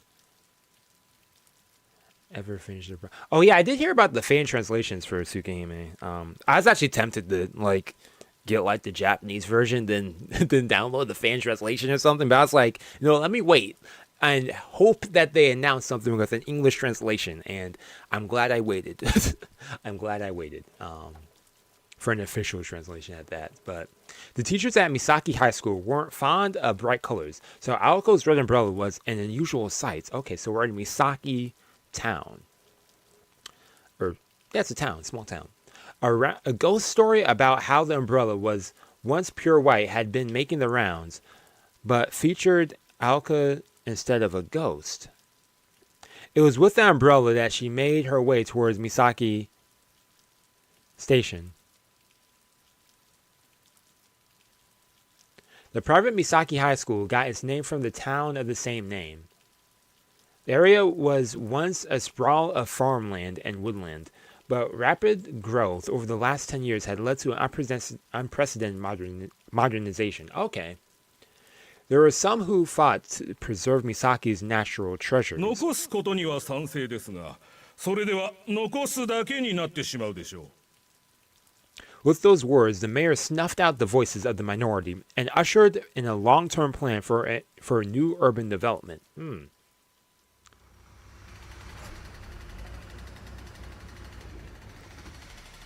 Oh, okay. Okay, I follow. Oh man, that's funny. Mahōtsukai isn't coming out before the fan transfer. Yeah, okay. That's a good question. Yo, are they done by? Okay. More than enough funds for... Wait, did I miss something? Those words... Okay, this is the mayor. Okay. More than enough funds for the urban development were collected, and the unassuming town of Misaki became the largest municipality of Misaki City in merely 10 years. Okay. Even though it lacked the modernity of neighboring Yashirogi, or the elegance of Misaki Hills. Huh. それも当然よね。どういじくっても、もともとが山中の宿場町だし、山ごと切り崩すって言うんなら別だけど。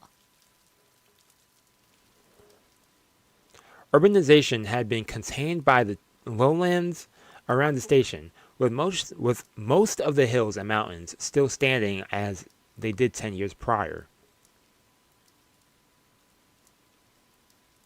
The exhaustion of funds succeeded in protecting the old Misaki, where the citizens could not. It became a truly odd suburban town, welcoming the increasingly urban population with its vestiges of old country charm. Misaki High School was a private school established long before the town's current state. The original campus, built 50 years ago, was located high up in the mountains, making its current location its second incarnation. Huh. Oh, my bad. Oh my god, yo, I bumped my mic twice.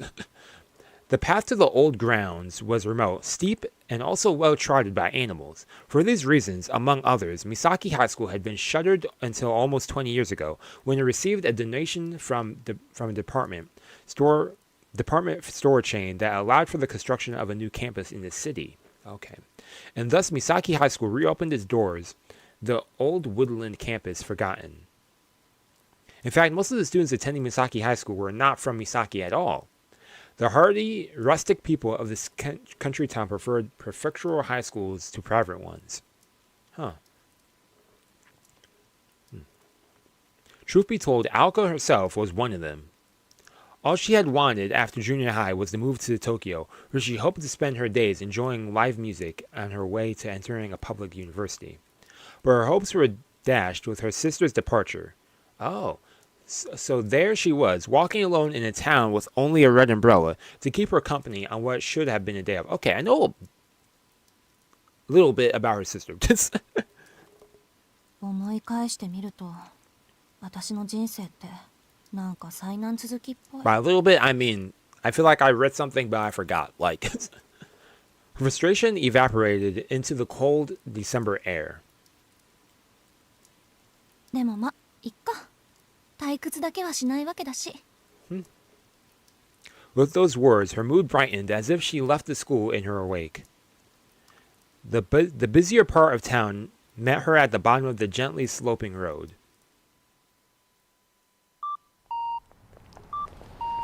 Okay, the busier part of town. Oh, I thought I pressed something. Boop, boop, beep, boop. A. Oh, A. Oh. Misaki train station was brand new.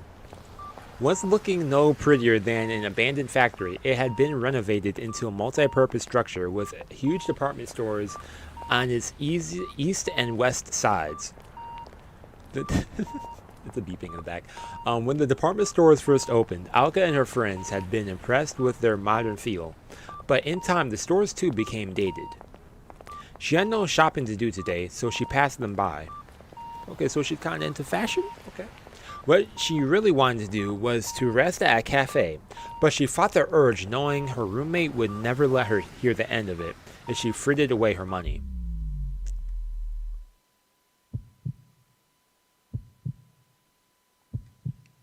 Excuse me.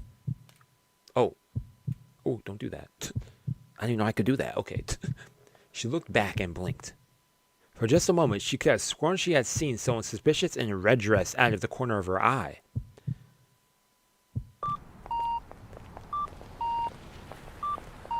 Oh snap, it's going down. We're building up. It must have been her imagination. A girl in a red dress. The sixth sense chill she was experiencing down her spine was a familiar one at this point. She continued her walk home, brushing off the event as if it had never happened. In time the chill faded, and all that was left was the sound of the town. She sighed heavily. Had she imagined it? Even if it had been in her head, she was far from comfortable with the feeling that still lingered. 夏場の方ってもう少しこう。 She grumbled under her breath. 波乱万丈、商売繁盛、諸行無常と。 This too shall pass. そうそう。忙しさに愚痴を言っても始まらないわ。 Unfortunately, summer and bugs go hand in hand. She could see how bugs could be drawn to the sweet fruit.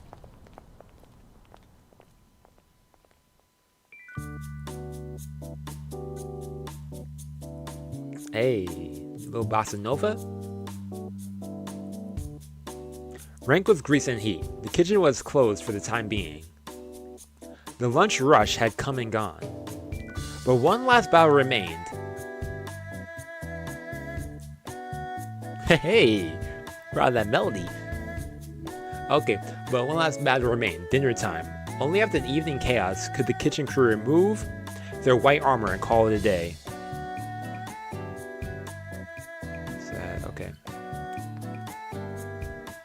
In the midst of the war zone was a lone newcomer. これ着るんですか? Yes. His voice was uneasy, betraying how new he was. Okay, so this is Sojiro at his job. 俺もどうかと思うけど、店長の言うことだから、もう笑顔で乗り越えてくれ。これも商店街の明日のためなんだとよ。本気で申し訳ないんだが、雨も止んだし、なんとか行ってきてくれないか? Delivering food? His bright orange coworker clasped his hands together as if to beg for forgiveness as he saddled him with his unreasonable task. Dun, dun, dun, dun, dun, dun. Hey, oh, do, okay. 10 years ago, Misaki Town was a town of farm and woodland. But everything had changed. The front of the station was now lined with tall multi-story buildings, and the residential areas were similarly full of apartment complexes. The once rustic scenery around the station had long become a thing of the past. What was that? Okay. Shiroin Nuzuka was the only place in the city that still contained vestiges of the old town, a pocket of the past inside an urban jungle. The road extended up a conspicuously high hill to an old residential district far from the hustle and bustle of the train.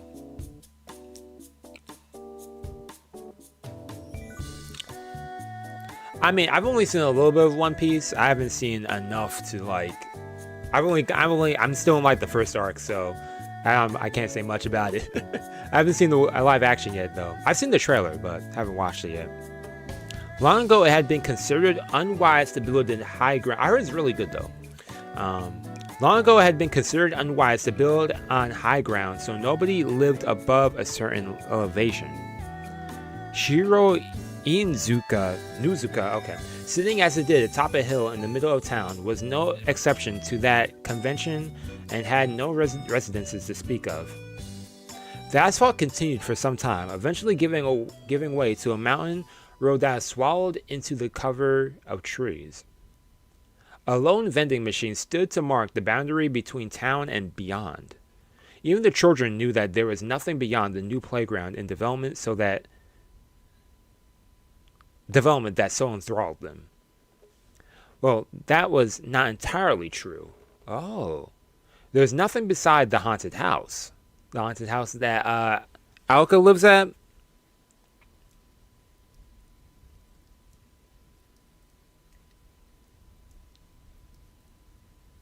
Oh, oh, I get your reference. I follow. I was like, wait, what?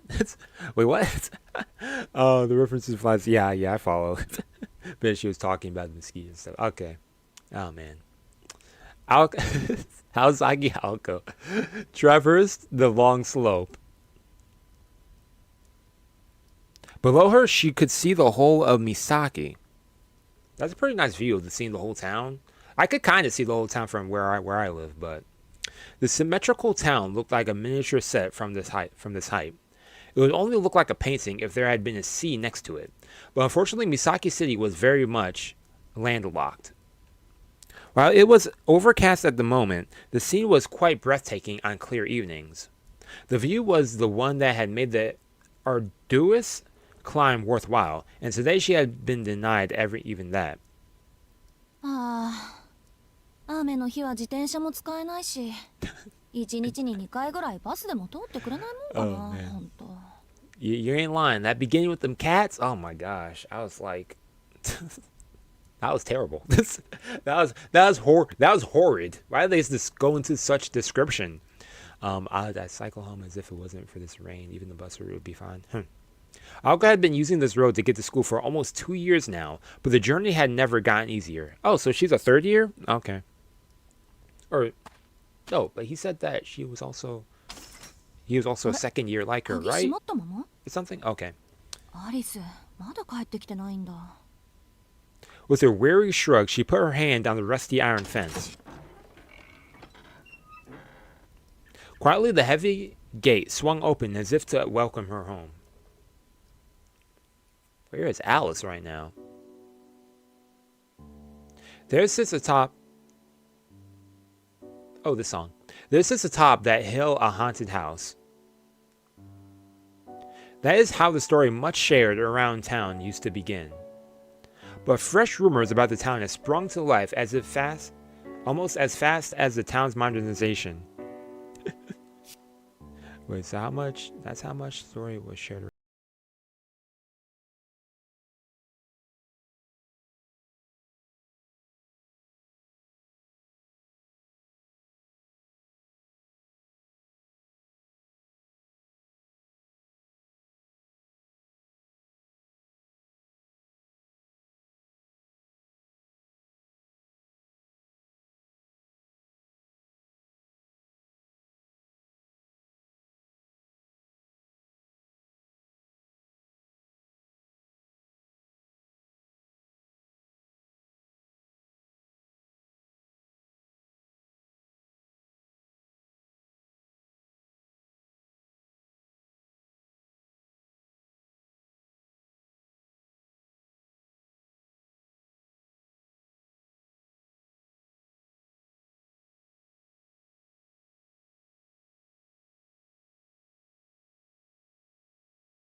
A fence in front of a house, that's kind of cool too. There was also an annex to that main building. Is an annex too? Okay. Given such extravagance, it was no wonder that it inspired rumors. Yeah, they're just jealous. That's why they're starting rumors. The town residents, the mere existence of such a lavish and out-of-place mansion on top of a hill was a cause for suspicion. Rumors, lies, and slander were the prices to be paid for fame. That's actually kind of true, though. Even in my town, this is house. I passed by it like once, but people like talk about it here and there. It's this big old house, and they have like, I don't even know what it is. It's like some beacon or some antenna type thing.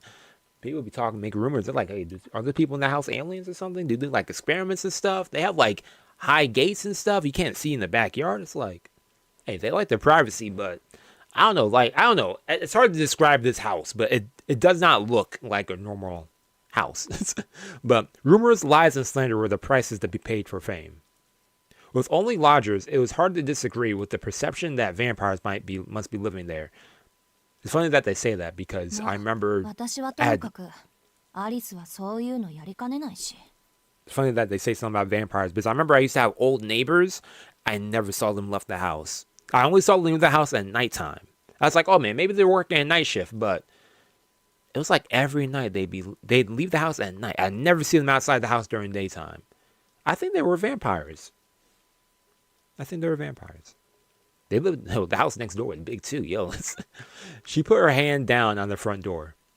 It was a grand double door that would have paired well with a brass lock, and yet it was secured with little more than a simple keyhole. Huh. Pushing it open with one hand, she entered the supposedly haunted house.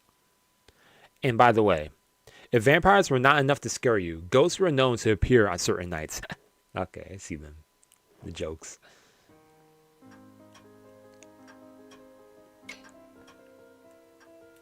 Okay, so what time is it now? It's past 1, so. Much like the weather outside, the foyer was overcast with shades of gray. Perhaps by deliberate design, the architect had chosen not to include any lights in the entrance area. Ooh, just let that natural light in? Okay, then we got that stairwell. Yo, this is looking nice with the fireplace on the bottom. The ceiling was 2 floors high. The only light in the room came from the sunlight. Oh, it's from above. That's pretty cool. Okay, I'm liking this house. It was particularly gloomy on rainy days. Yeah, but at least you get to look at the rain on top. That's kind of nice. On moonless lights, it was like the world itself ceased to be. Oh, seeing a full moon from there? Oh, man. Alka decided the drawing room to the east would be a good place to rest, but knowing that she would not be able to relax until she changed clothes, she started up the stairs. The stairs curled up the wall to the second floor hall. There was a third floor attic as well, accessible from the far end of the hall. She had never set foot in there in the 2 years she had lived there, though. They host haunted house tours. Wow, that's actually kind of cool. That's cool, yo. 3-story tall mansion, man. The Kuonji and the fact that host haunted tours. The Kuonji mansion was more or less divided into 2 wings, east and west. Alka had been given the entire east wing, but 2 rooms were more than enough as far as she was concerned. She had been given the entire east wing. Man. She had no desire to open a door that would trap you in a storybook world, or led to an attic that had only been used for storage these last 5 years.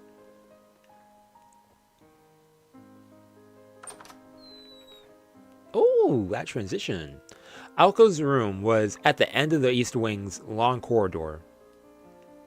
She had elected for a smaller room for no other reason than that she thought it would be easier to clean. Okay. It was furnished with, I mean, that does make sense. It was furnished with a large bed, her beloved mahogany desk, a wardrobe and chest for her clothes, and 2 9-shelf bookcases. What's on them bookcases? Manga? That is all she brought with her from home. Her entire life of 16 years reduced to this. She borrowed the next room down for her own purpose. アリスにもらった見張りと壊れてないかチェックしない On と。 the watchtower.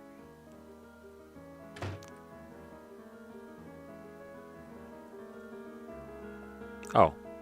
She needed to see if the project she had been working on all night had borne fruit. The study next door served as proof of the life she had been living for the last year and how different that life was from the one she had lived before. It was not a room for the person she had been.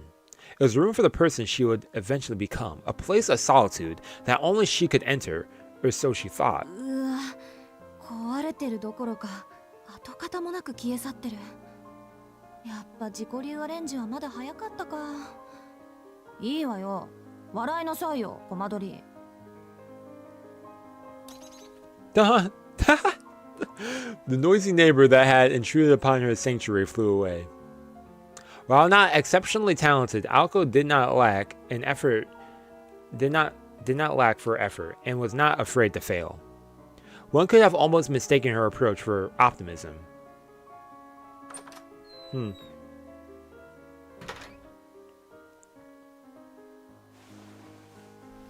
Aoko is definitely an intriguing character. They got that comfy wear, you know? She changed out of her uniform, and returned to the first floor. I like in storylines when we see the character actually change out of their actual, daily attire, like they have like multiple outfits. I like that. Down the stairs, she opened the door to the east wing, into the corridor as dark as a cellar. The absence of windows meant it was pitch black without the lights on, so she flicked the switch and entered the nearby doorway. Oh, that old Sony TV. Man, I haven't seen any of those block TVs in a hot minute.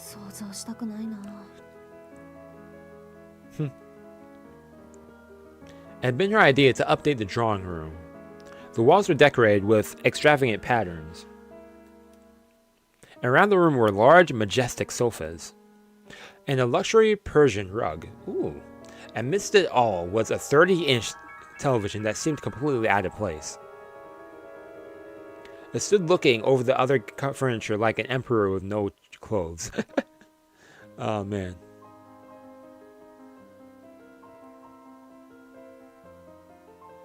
The mansion's owner would have rather done without it, but to a commoner like Aoka, it was an essential commodity.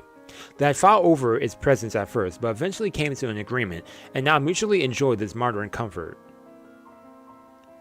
Pretty nice. They even got the VCR? Man. なんだ、人のことは言えないか。うちも案外時代錯誤な家だった。Act 2 like for local eatery. Winter time.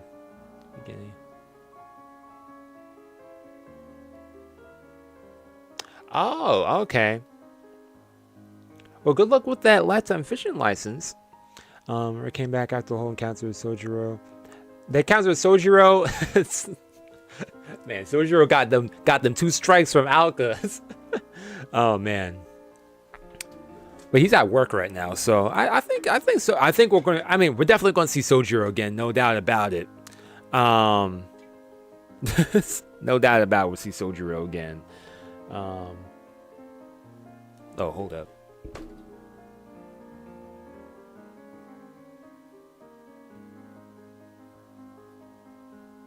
My sister is texting me. What's up?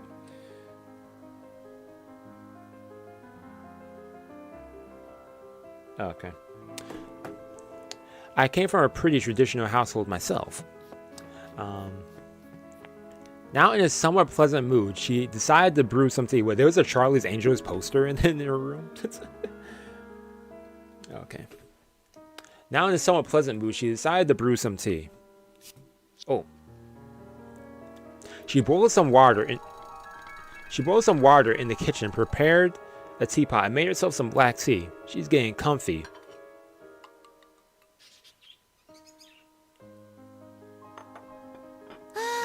He's certainly impressive. Yeah, certainly a first impression from Sojiro. Interesting character there too. I'm curious when we're going to get some more backstory with him and everything, or when that's revealed. So, With a flop, she sank into the sofa.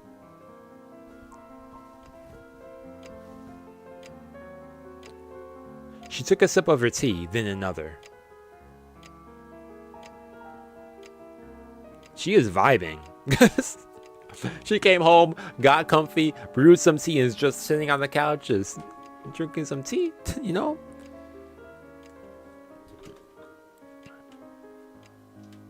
Now it's evening.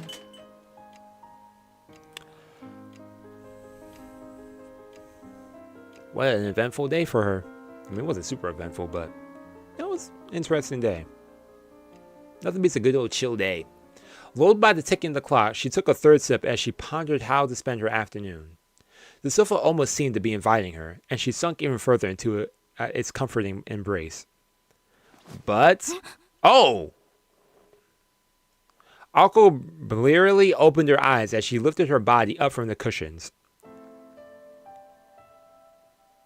Hey, it's you! I don't know who you are, but... oh, the room with the old Sony TV? That had it? Okay. I'll check that back when I check out back the replay. Man, the chat delayed. Because I was like, oh, he said there. And I was like, oh, it's right after I missed it. It's all good. So this is Alice. Okay. This was no dream or delusion. At some point, a girl had sat down across from her. Wait, I'm assuming this is Alice, not some stranger who got into the house. Not the least bit surprised, she reached for her teacup. But the tea within had gone completely cold. Yeah, I'm about to say, it was nighttime now. She was like, dang, how am I going to spend the rest of my day? Sleep. It's nighttime now. Did I doze out? She asked a question to the girl on the other side of the table. Huh. The girl answered without lifting her gaze.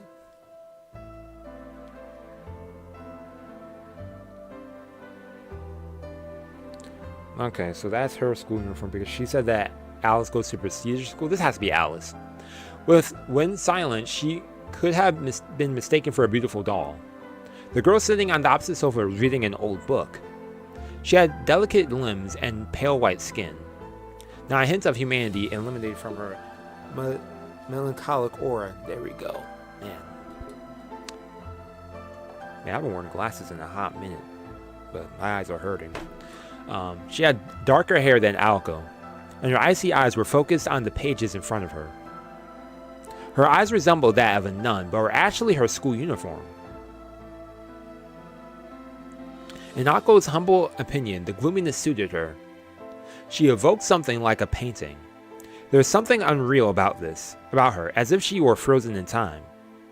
The white of her neck was so lovely that even Aoko found herself enchanted by it. The girl was one of the haunted house's 2 residents. Okay, so this is Alice. Her name was Alice Kuonji. Ah, okay. She was the same age as Aoko. 私どれくらい寝てた1時間と少しここで眠ると風邪ひくわよ So elegant. Alice answered indifferently. Not that it bothered Aoko, who was now used to it. She looked at the clock on the wall and saw that it was already 7.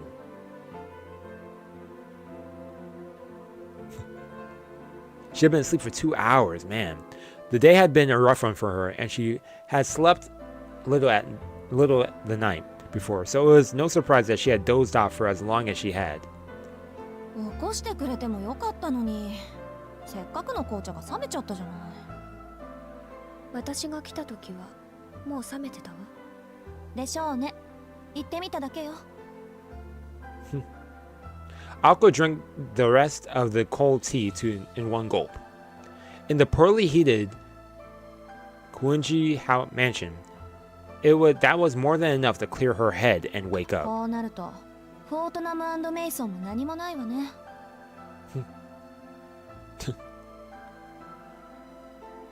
おかえり、アリス。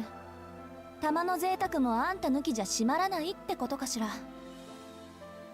今日は薬日か天中殺か。ちょっと早いけど、お参りってのも十分ありかもね。Alko shrugged her shoulders as if resigning herself to her fate. それで何があったの After 2 years together, they knew each other quite well. Alko had one way of asking questions, and Alice had another. Alice asked without raising her head, and Alko gave her the details. まず謝らなくちゃいけない。昨日徹夜で完成させた例のあれ、意味がなくなっちゃったのよ。ちょっと目を離した隙に沸騰しすぎて壊れちゃったみたい。Bowled over and been destroyed. そうならないよう、新刊のコードを2、3本外したり縫合したりしたんだけど。Okay, what kind of project is this? The circulating codes. Aoko tried to laugh it off as if it was someone else's problem. どういうこと？今朝 And 休養が入って学校に呼び出し受けたの。そこで転入生の世話を押し付けられて、一日が無残にも消費されちゃって、帰ってきたら is she going to say his name? And if does Alice know his name? Maybe oh, that'd be 怒 interesting. るアリス。別に青子の器物破損にいちいち怒っていたら一生分の行動 So をする so happens quite a lot. 代用品はあるからまた一から始めればいいわ。それより怒ってるのはあなたの方じゃないの？ Alice knows her. Alice is very much on point today. If that was true, it was true that despite outward appearances, Oko was seeing something with frustration, seething with frustration. That aside, この転入生っていうのがひどくずれててね。すごい山奥で暮らしてたらしくて、こっちの常識が通じないんだから。三問以下って言葉があるけど、あれって本当のことなのね、アリス。literally, that's how it was with this dude. This dude, Sojiro. Alice raised her head in response to hearing her name. But Aoko kept going on before she could get a word edgewise. Aoko, after all, despite having no sympathy in the first place. 初対面から尺に触るやつだったけど、教室を案内した時なんか失神しそうになったわ。そいつ、教室で教師と1対1で授業を受けるもんだと思ってたらしいの。で、私が簡潔かつ丁寧に教室の何たるかを教えた後で、そいつなんて言ったと思う？それで青崎、他の教室は何に使うんだ？Sojiro. Oh man, do not change. 教室に他も何もないでしょなんていうか、そいつは少しでも説明を怠るとそのままで納得しちゃうのよ。何も疑問に思わないというか、想像力が欠如してるっていうか、想像することに慣れてないっていうか。まあ、一度言ったことはちゃんと分かってるっぽいから、Okay. バカってわけじゃないんだけど。Yeah.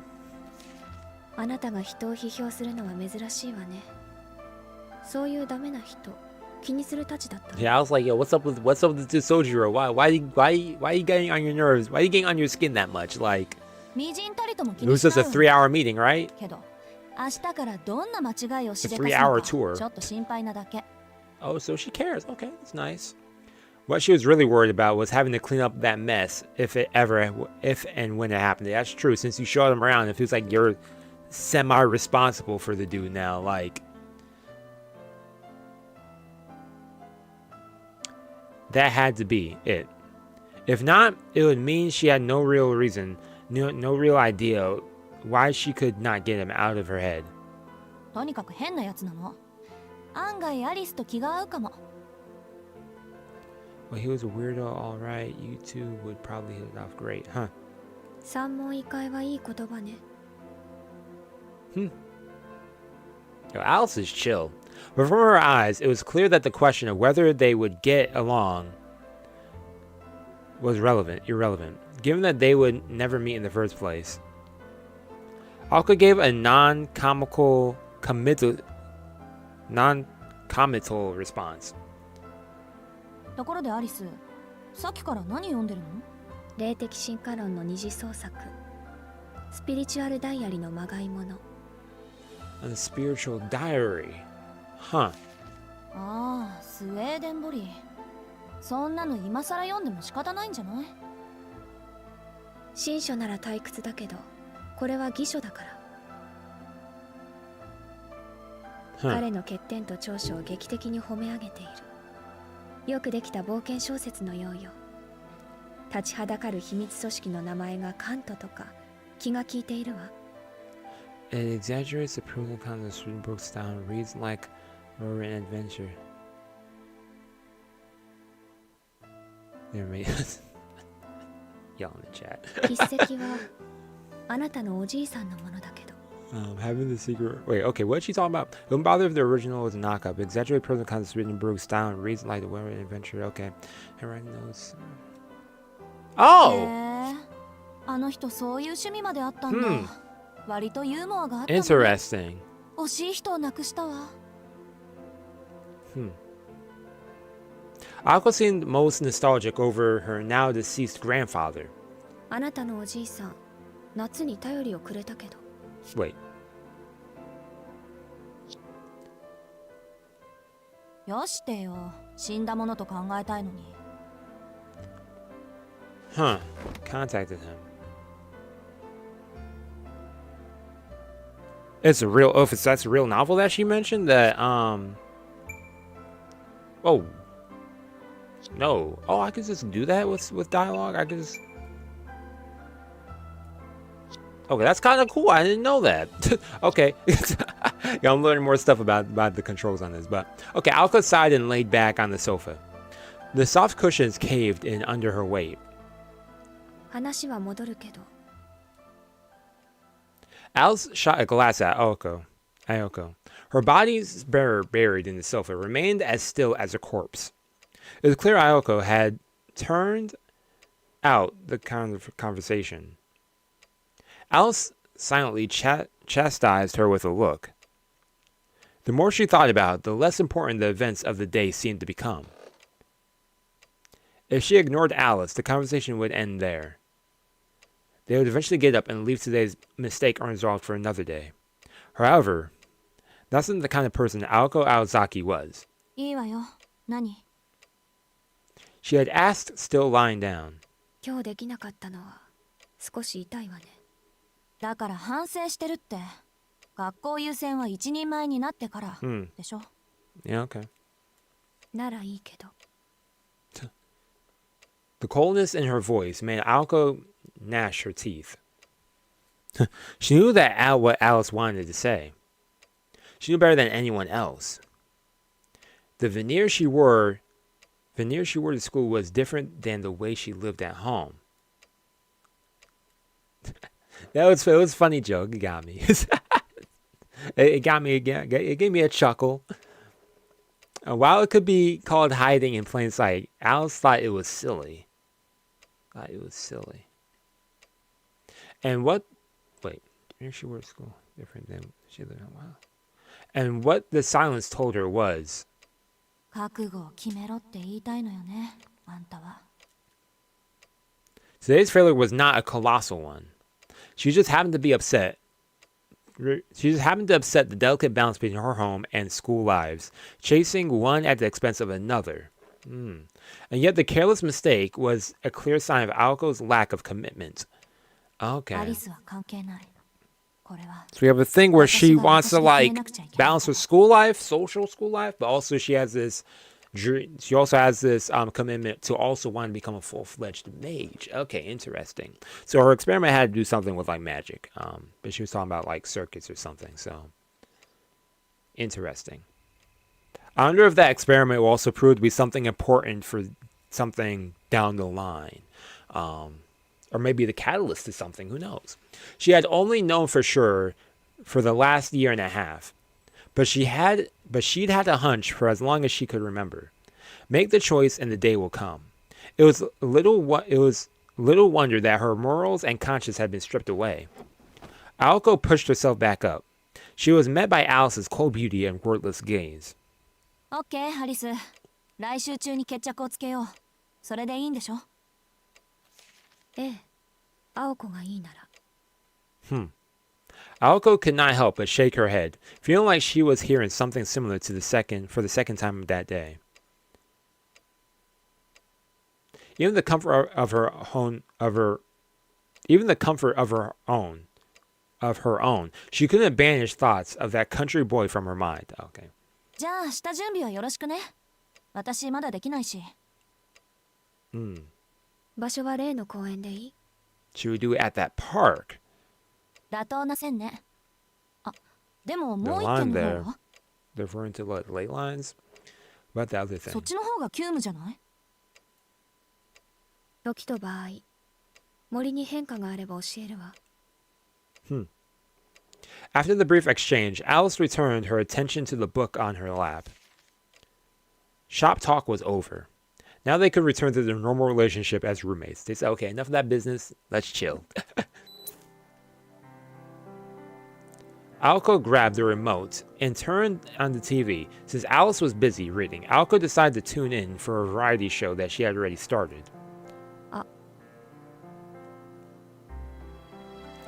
Alice started to speak, but suddenly cut herself off.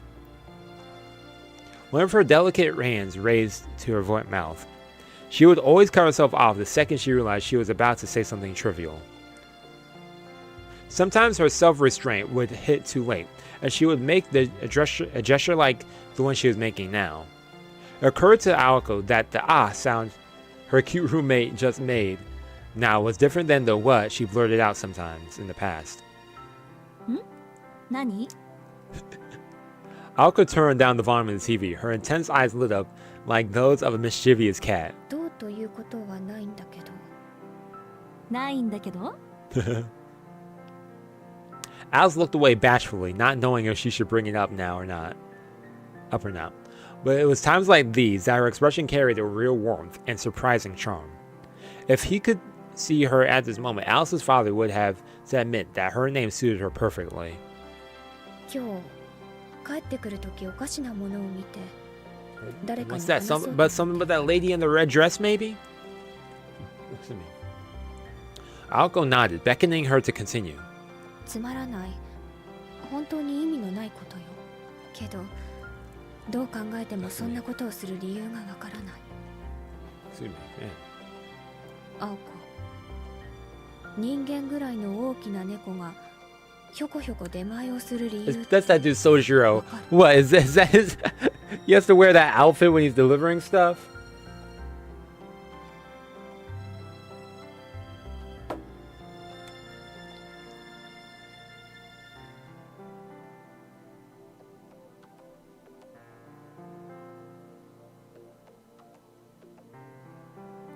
Okay, hold up. Let me save quickly. What do I do? Overwrite that. Okay, yo, I'll be right back. Hold up, I have to check something.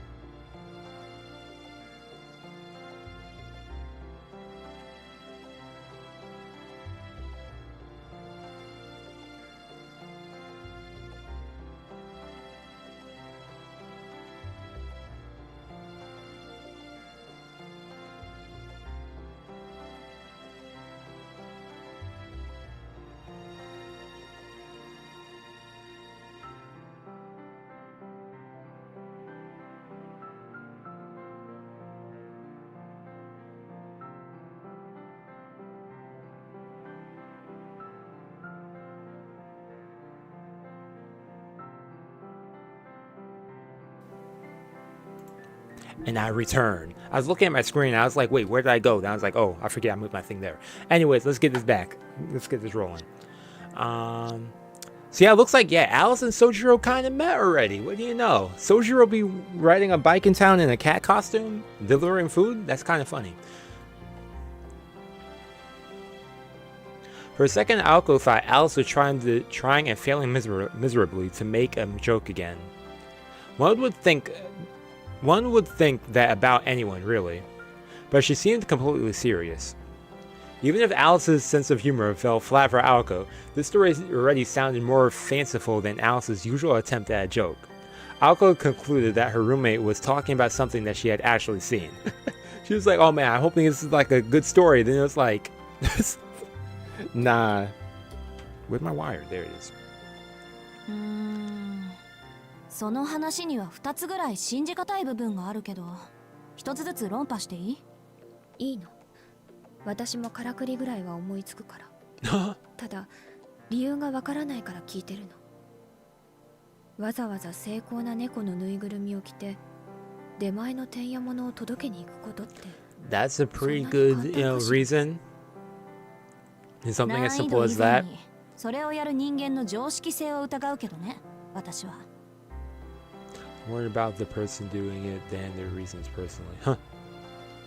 Alice nodded tentatively at her words. まあ世の中いろいろあるから、私たちみたいなのもいれば、下界から遮断された山奥で暮らしていたやつまで10人十色よ。 Huh. 私だっ True. たら見かけたら声かけて理由を尋ねただろうけど。 Alice's gaze drifted at that. ふん。暮れゆく住宅街にさまよう出前猫か。背景が夕焼けだったらファンタジーだったでしょうに。 Riding the neighborhoods in the evening sounds like something straight out of a fancy movie. Yeah, it is. 今日の夕飯どうする？せっかく話が出 Yeah, た you し。 be seeing stuff like that in New York all the 私ら time. もてんやわんにしようか。 It was the strange things, man. Aoko loved taking takeout, and her face glowed as she spoke. Yo, Aoko, you're about to get another meeting with Sojiro. They had no hard rules for dinner, but if one of them was in the mood to cook, they made it a point to make enough for two. Okay. At the very worst, this meant entire weeks without dinner, but the two of them agreed that this was the system that worked best for them. Man, imagine having a roommate and man, that's actually kind of interesting. You gotta figure out like a food situation.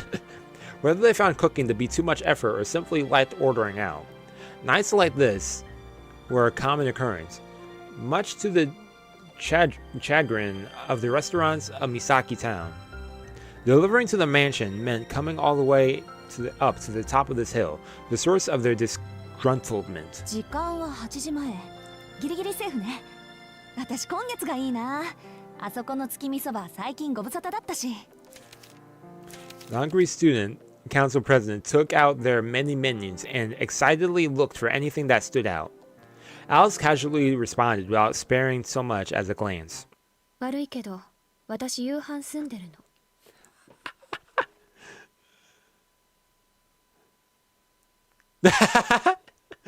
With those words, Aoko froze.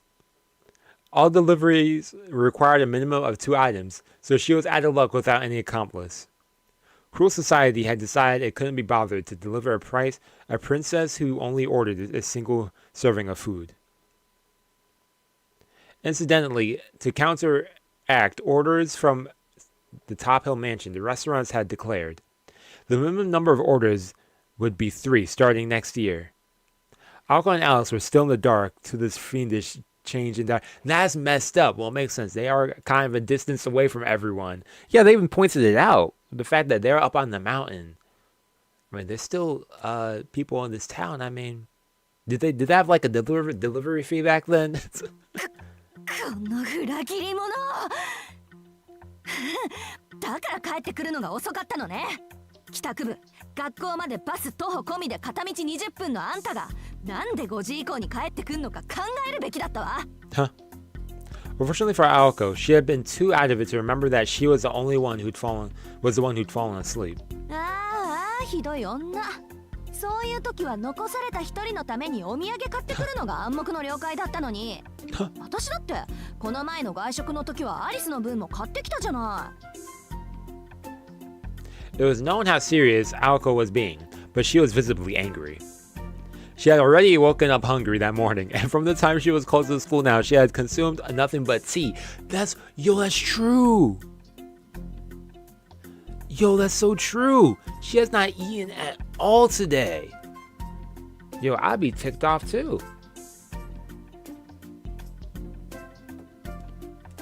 She had consumed nothing but tea, but it was a small miracle that her stomach was not growling. She knew it was her own fault, but she persisted, wanting to get revenge on Alice for scolding her earlier. この前ってあれのこと？あなたが都心に出向いた時、夕食にお寿司を食べてきたのに、お土産はなぜかコンビニエンスストアのビニール袋だったって話？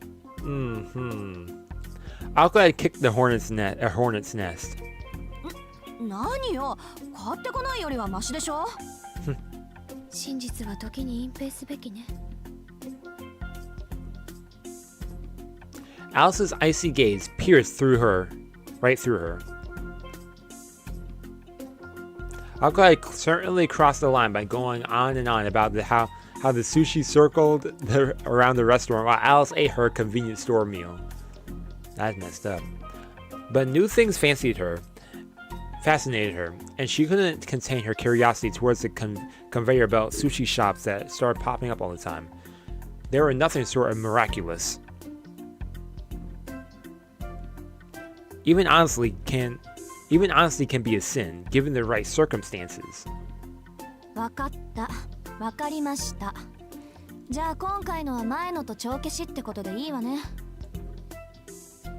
I was about to say, oh yeah, remember that other time?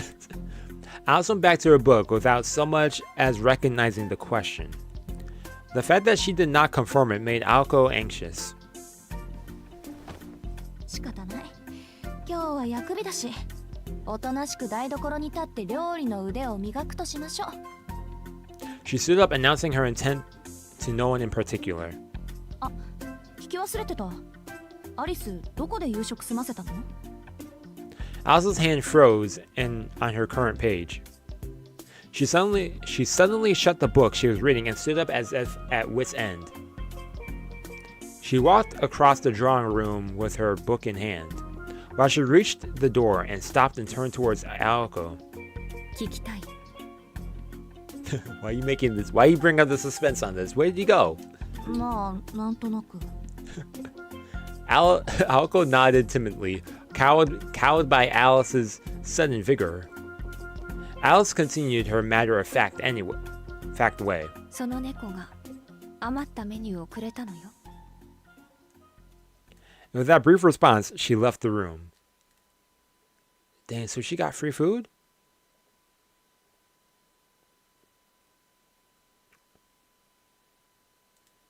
Oh. Oh. Actually, yeah, overwrite that. Was this title page? Hold up. In my archive. What's archive? Wait. Oh, so it's like an archive of stuff? Yo, what is this? Oh, so I could go to like the different mini chapters? I think. Wait, what's this?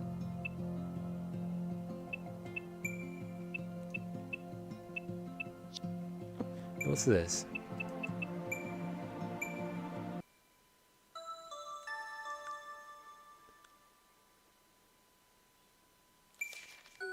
Oh no, I didn't want to do that. Oh, so this brings me back to where I was. Okay, wait.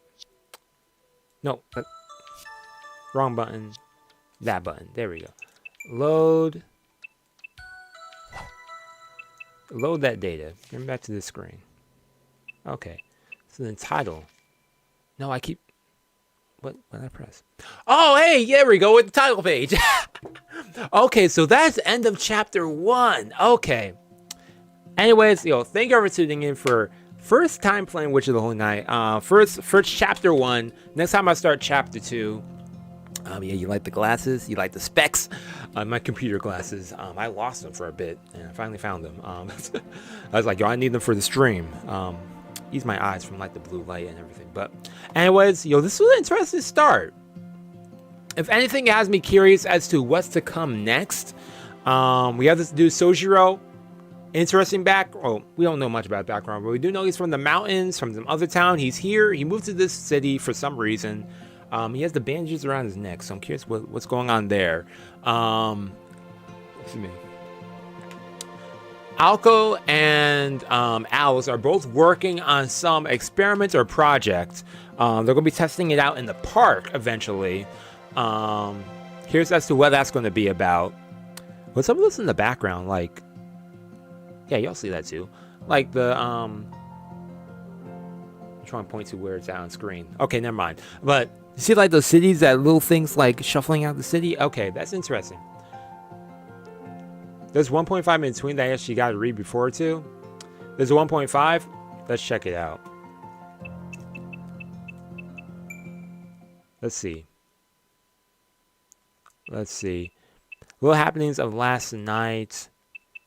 Because it says next episode here. If I go to archive, let's see. Let me go back to archive again. This archive here is what? All chapter 1. This is 1.5. 7 days of spinning. What is this? Okay, let me open this back up. Let's see. Morning city incredibly fast and made one wonder if it was even morning hour with people so bright and tailed. Wait, what is this? Is this part of this chapter? Or is this like, because it says archive, so. Okay, hold up. Oh, this is part of it? Wait, hold up. I can, these buttons. Okay, hold up. Let me add this to my other save so I could discern the two.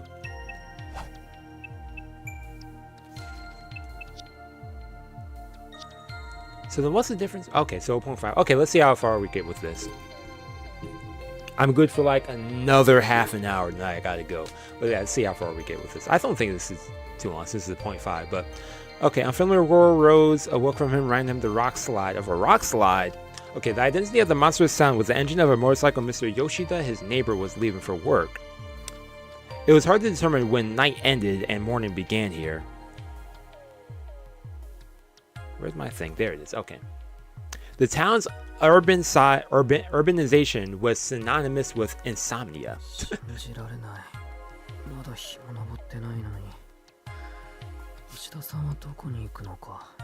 Like, there we go. So we never got the name of this person that who's talking. Okay. He sluggishly lifted himself off the floor. He caught himself starting to survey his surroundings out of habit before deciding better of it, and made his way to the washroom. There he poured himself a cup of water and slowly gulped it down. Having been relegated to well water until recently, he found the convenience pleasing. Pleased was definitely the word that best described how he felt. Civilization was about erasing inconveniences through optimization. The reduction of labor in our daily lives. Mr. Koga had taught him that while the essentials were easier than ever to get our hands on, life itself was growing more and more complex. So too was it his duty to adjust to his new reality. As a distant relative of Sojiro's father, Mr.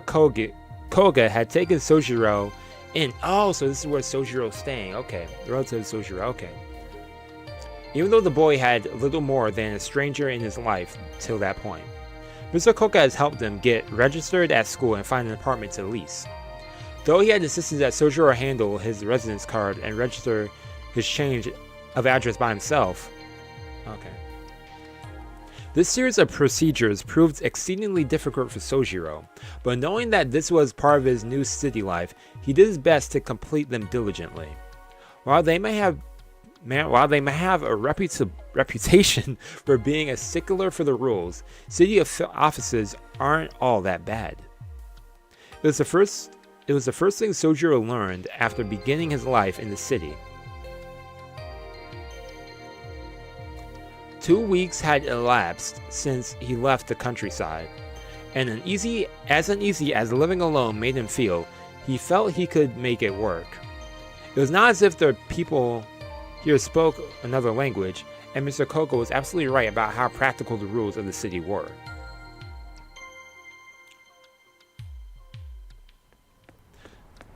Sojiro continued down the hard but surprisingly walkable path. Before work, he jogged to the park past the time. Even exercise like this offered lessons for Sojiro to learn. Each passing person was a new face to look at. The old man who greeted him, the young worker with his eyes to the ground, the girl on the bench surrounded by birds. They were all unfamiliar sights to Sojiro. Unaccustomed to the city, he labored to understand its rules. And he was getting a morning jog in too? Okay, so you Sojiro. Whether they were complex or simple, or completely meaningless.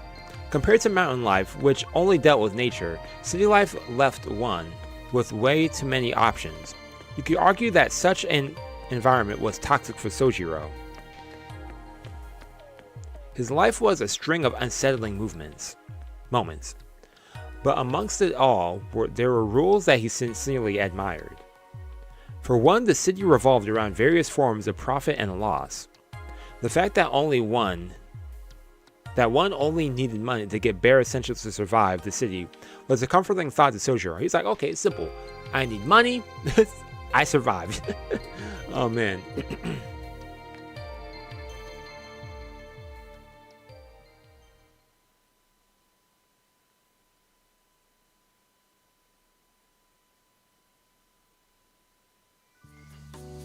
Okay,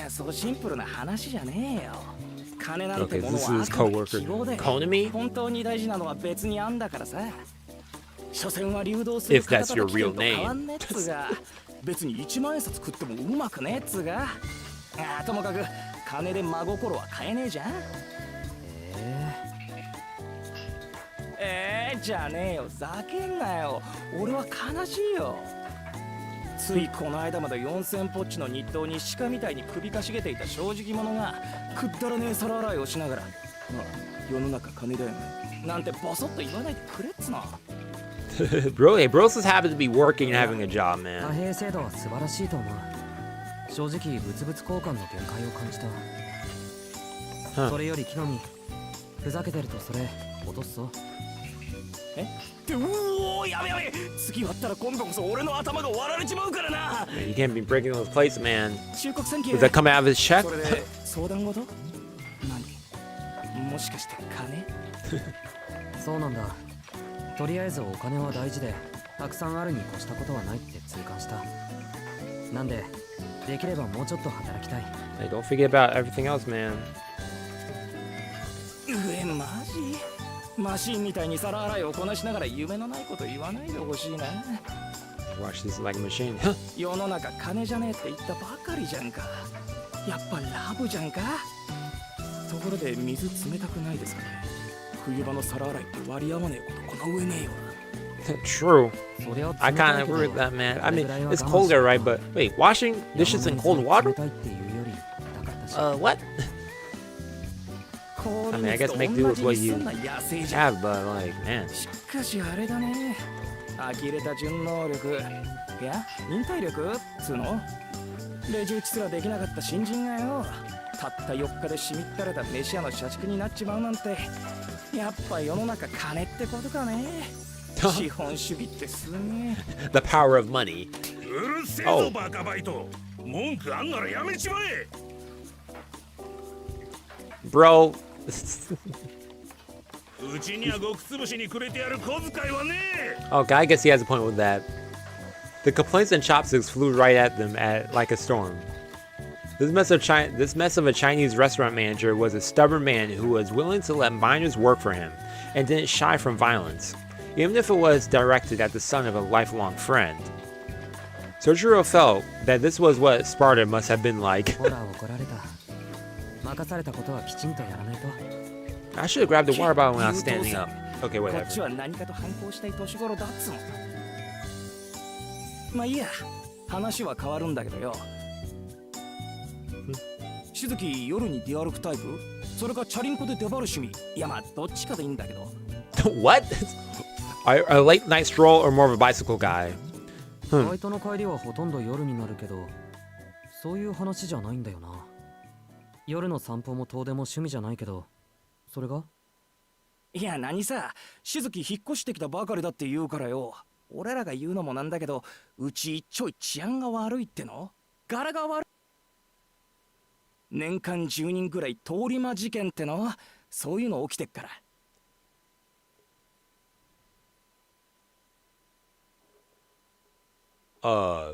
Tone shift? Like what? That kind of got brought up all of a sudden. We get 10 attacks at like a slasher flick every year? 通り魔ってなんだ？ Oh man, I'm worried for you, Sojiro. そっからかよ。なんだほら、カバン強盗でもないか。辻斬りってのが近いのか。住宅街とかまだ森が残ってる方によく出やがるんだよ。そういうおかしいのが。なんで、あんまり夜遅くは出歩くなよな。三崎岡の公園とか有名な怪奇スポットだから。Weird stuff happens there. That's the same park that Alice and Alco say that they do 今 their の犯人 stuff at. 口先女だったって話知らねえか？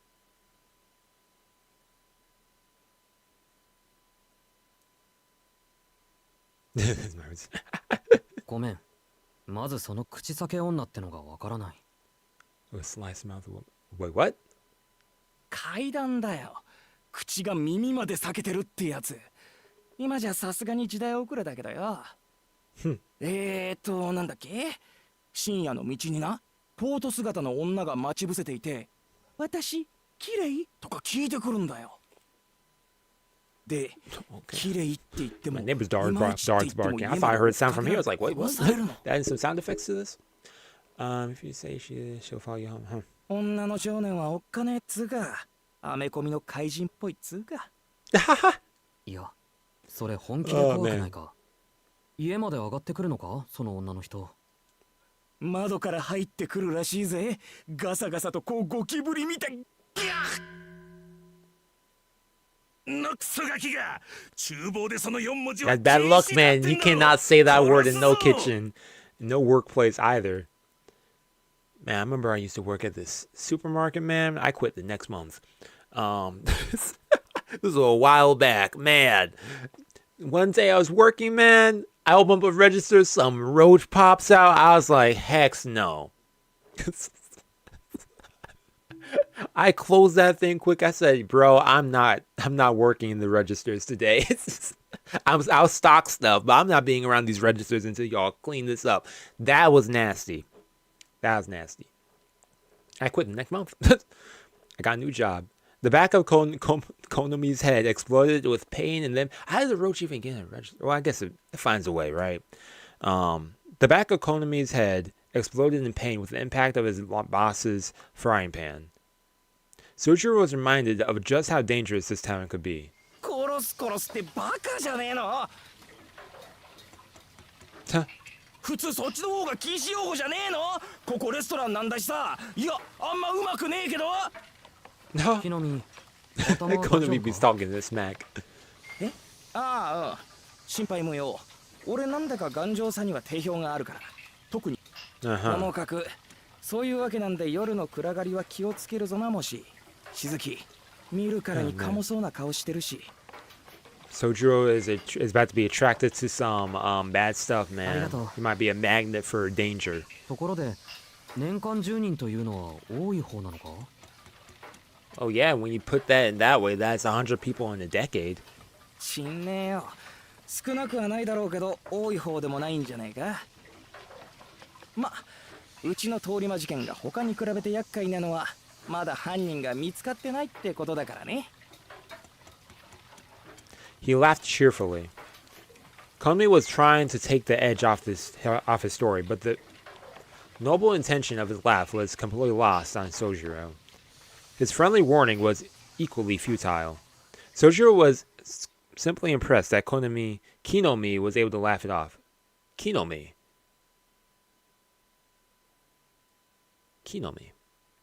I've been saying his name wrong the whole time. My mistake, Kinomi. Oh, you're out at night. Hopefully nothing bad happens. On the way home, nobody ahead or behind, Sojiro proceeded through the dimly lit street when suddenly he turned to face an impossible sound.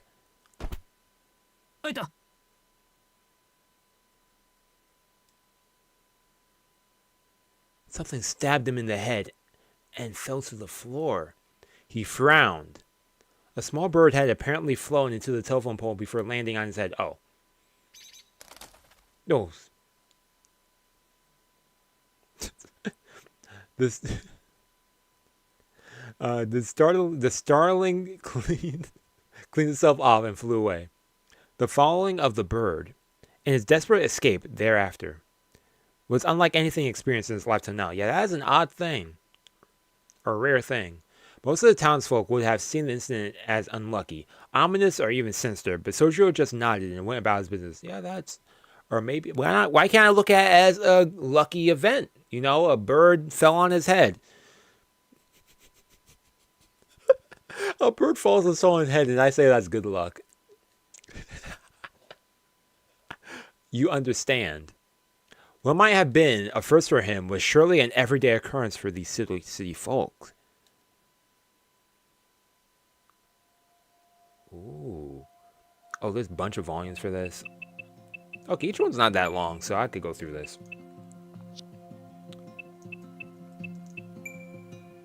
I like I have to use a D-pad for that. Interesting. Did I use the I could use the joystick for other stuff. Okay. たったいまー。ねえ、アリス帰ってる？教会から帰るとき、商店街でお土産もらっちゃった。伊勢屋のせんべい、一緒に食べない？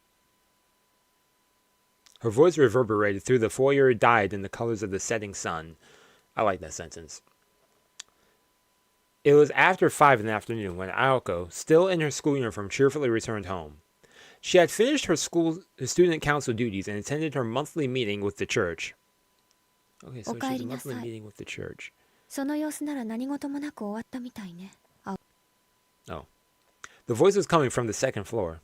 In contrast with Ayoko and her boundless energy, a considerable calmer girl descended from above. 難癖はつけられたけど滞りなく。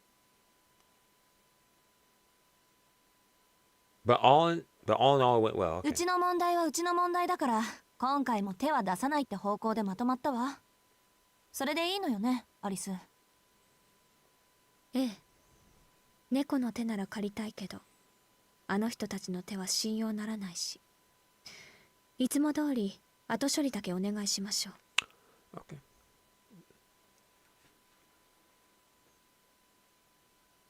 I don't know.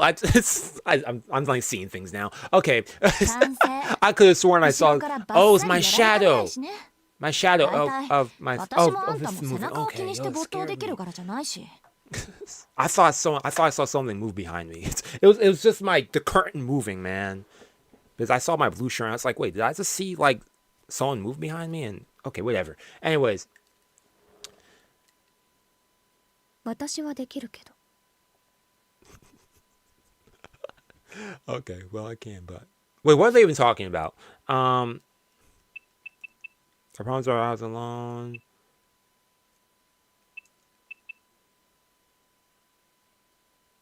After that, greed. Okay.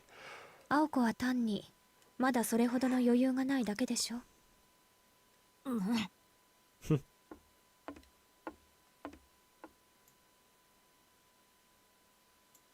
Tap tap.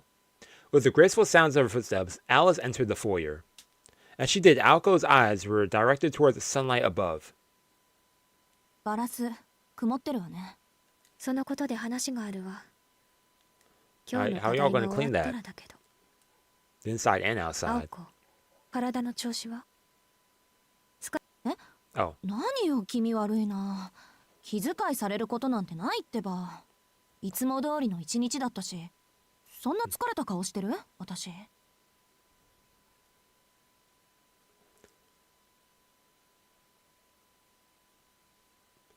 As school activities went, days were a breeze.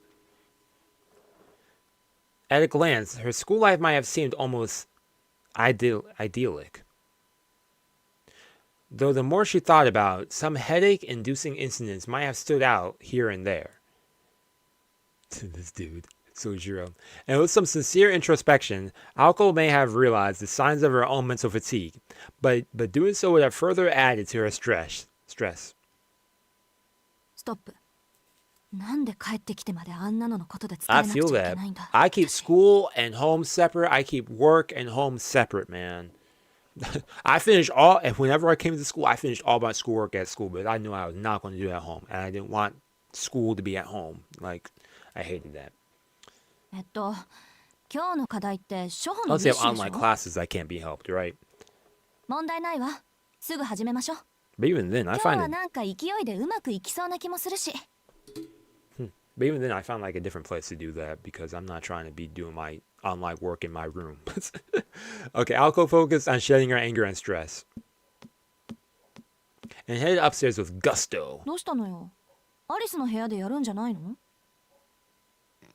My neighbor's dogs are barking like crazy, man.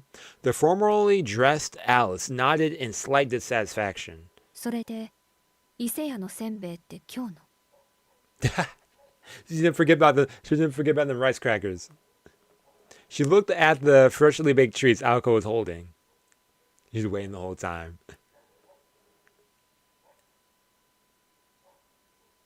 This is such a nice house. Honestly. In the end, their lesson took place after Alice had her cup of tea. For an apprentice like Alco, Alice Kuonji was kind of a roommate and teacher that was hard to come by. Roommate and teacher. Okay. If she insisted that Alice rest to preserve her health, Alco had no choice but to comply. The lesson was over after 2 hours, but the two finished the dinner they had prepared and decided on a change of venue for where they would spend the last hours of the day. They have like a sunroom? Oh, this house is this mansion is nice. At this point, like, geez. I'm like over here, like so fascinated by this house. I'm in awe of this house. The sunroom was next to the drawing room in the east wing of the residence and offered a view of the beautiful grounds. A proud Kuenji estate's luxurious sunroom featured furnishings on par with those in the splendid drawing room. Meanwhile, outside, 来年の夏はジャングルね。この分だと。the grounds outside had fallen into disrepair, neglected by the owner. That's unfortunate. ねえアリス、庭掃除専用のプロイとかいないの？ Don't you have any landscaping place around? Huh. Alco took a step into the sunroom and poured some tea. 探せばいるかもしれないけど、少し手間ね。Playing along with her roommate's jokes, Alice made to sit in her chair.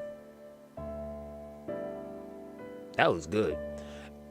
Just as she caught sight of the box of chocolates on the table, her lovely eyes narrowed in a frown. 何よ。言っとくけど、今日の失敗は半分アリスのせいよ。Oh, so this is after another one of their お projects. せんべいで気が緩んだのが敗因っていうか、そりゃウィッシュのつもりがガンドになっちゃったのは我ながら攻撃的すぎると思うけど。6個減ってるわ。え？ She said she don't care about that. She's focused on the food. Alco's eyes stared intently at the box of chocolates. You could search the world and never find a finer selection of chocolates. The brand was Sixpence Songs, apparently. Sixpence Songs. 鏡の話をするんだっけ？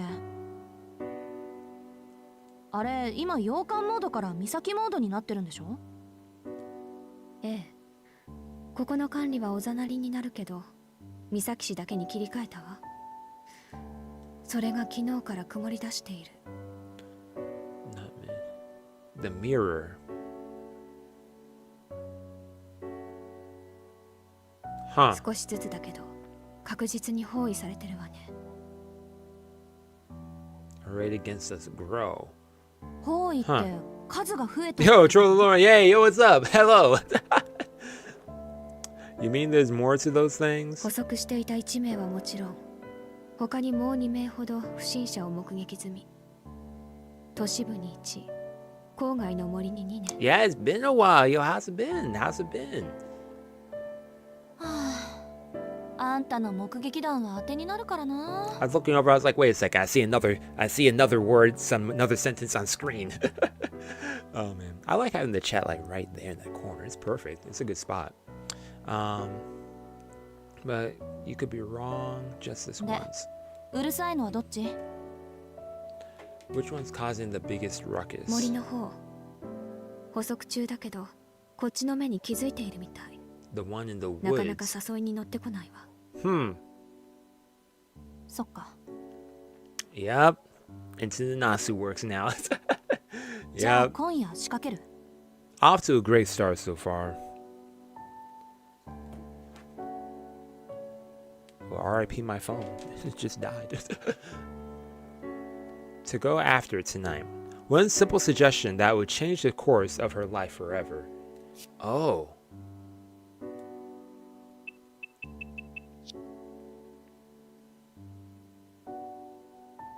it was no overestimate to say that this was a roll of dice that would decide whether she had the moxie to survive the experience of jumping out of that plane with a torn parachute. Aoko solved her hesitation and fear with a little t. On the school's anniversary night, she declared that she had made up her mind, and from that time she would not waver. Anniversary night. Okay. So Alice welcomed her roommate's strength with the barest hint of regret. Yeah, I was watching. Yeah, I remember. Yeah, summer. Yeah, I was checking out the Fate movies, Heaven's Fields movies. That's what I was checking out. Guardian Soulblade, welcome. And yes, this I will definitely enjoy the heck out of this. I've not read Tsukihime yet, but I'm looking forward to checking it out in June when they have the official English one come out. But yeah, I've never played it or anything. I don't know much about it actually. If I know like a little bit about Tsukihime and everything, but as someone who shared the same motivations as her, Alice was ultimately reassured by Aoko's resolve. Well, perhaps more pleased than reassured. All in all, it had taken the better part of a year, but finally Aoko had stepped out of Alice's shadow. The two partners now shared the same fate. Aoko was not the partner Alice had asked for, but a partner nonetheless. Yeah, be happy with what you get. Strangers, worlds apart. And if eventually they would battle each other to death using all they had inherited, it was only right that they did it on equal terms.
Aoko grabbed a piece of chocolate and popped it into her mouth.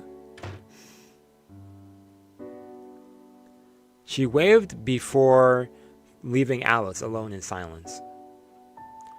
Alice stiffened for a moment before slamming the box of chocolates shut as if it could serve to scold Aoko for snacking.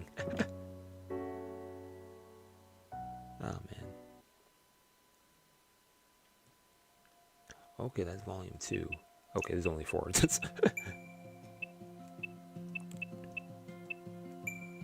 Put it back. Put it back. Dot, dot, dot, dot, dot, dot, dot. Okay. Oh, you played Melty Blood before? I gotta play that eventually, but I'll probably play that, like, down the line. Tick tock, tick tock. Oh, really? So you can learn Japanese? Okay, that's pretty cool. That's pretty cool. I keep wanting to look over here as if my camera's there. What's going on here? 午前0時を確認しました。前回更新より24時間経過。バックアップ開始。Yeah, having an eyeball on screen is unsettling. 大気成分、窒素異常なし、酸素異常なし、アルゴン異常なし、二酸化炭素異常なし、第5仮説要素異常 Theoretical fifth element. あり Huh. Multiple anomalies detected. 周囲の時空連続体に齟齬を確認 Local space-time discrepancy. 第一種危険物との遭遇と断定 Hmm. 視覚領域を主観から客観に変更自立回路を予備電源に計測回路を主電源に変更カメラを赤外線計測から虚数線計測に変更では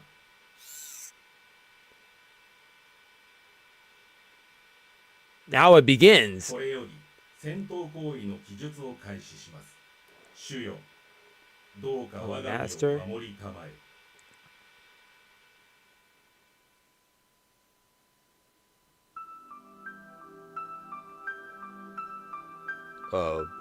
What? What? Okay. Oh man. Misaki City was a thickly wooded area. Urban development continued unabated, but Mother Nature still drew breath in its outskirts, huh? Wise old trees had been turned to lumber. The leaves had begun to turn to mulch. Even though the birds who curiously tilted their heads and moved on, the venture lived on, the testament of its enduring strength.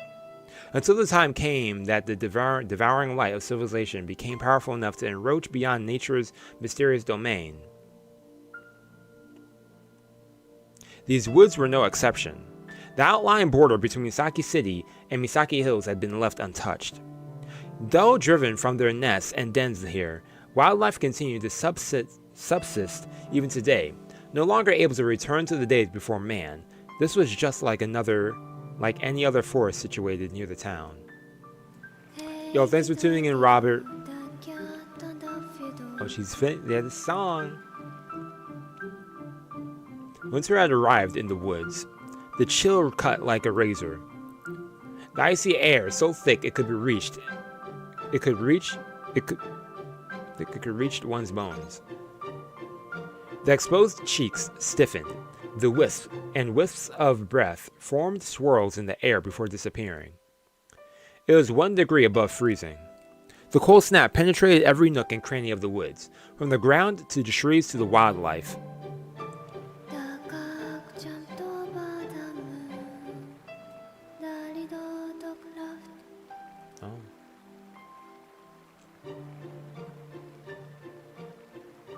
The forest allowed nobody entry during the day. During the winter, it willed the animals to slumber. The still evening air felt like a stagnant breath of the lingering dead. The forest consumed the moonlight, obscuring the sight of even the closest of precipices, and hastened the ultimately doom of any soul unfortunate enough to become lost within. The only noises to be heard were the whisperings of the wind and the murmurings of the stream. The immortal darkness stifled any sense of life. And the breath of an animal, much less that of a person, was drawn in this place.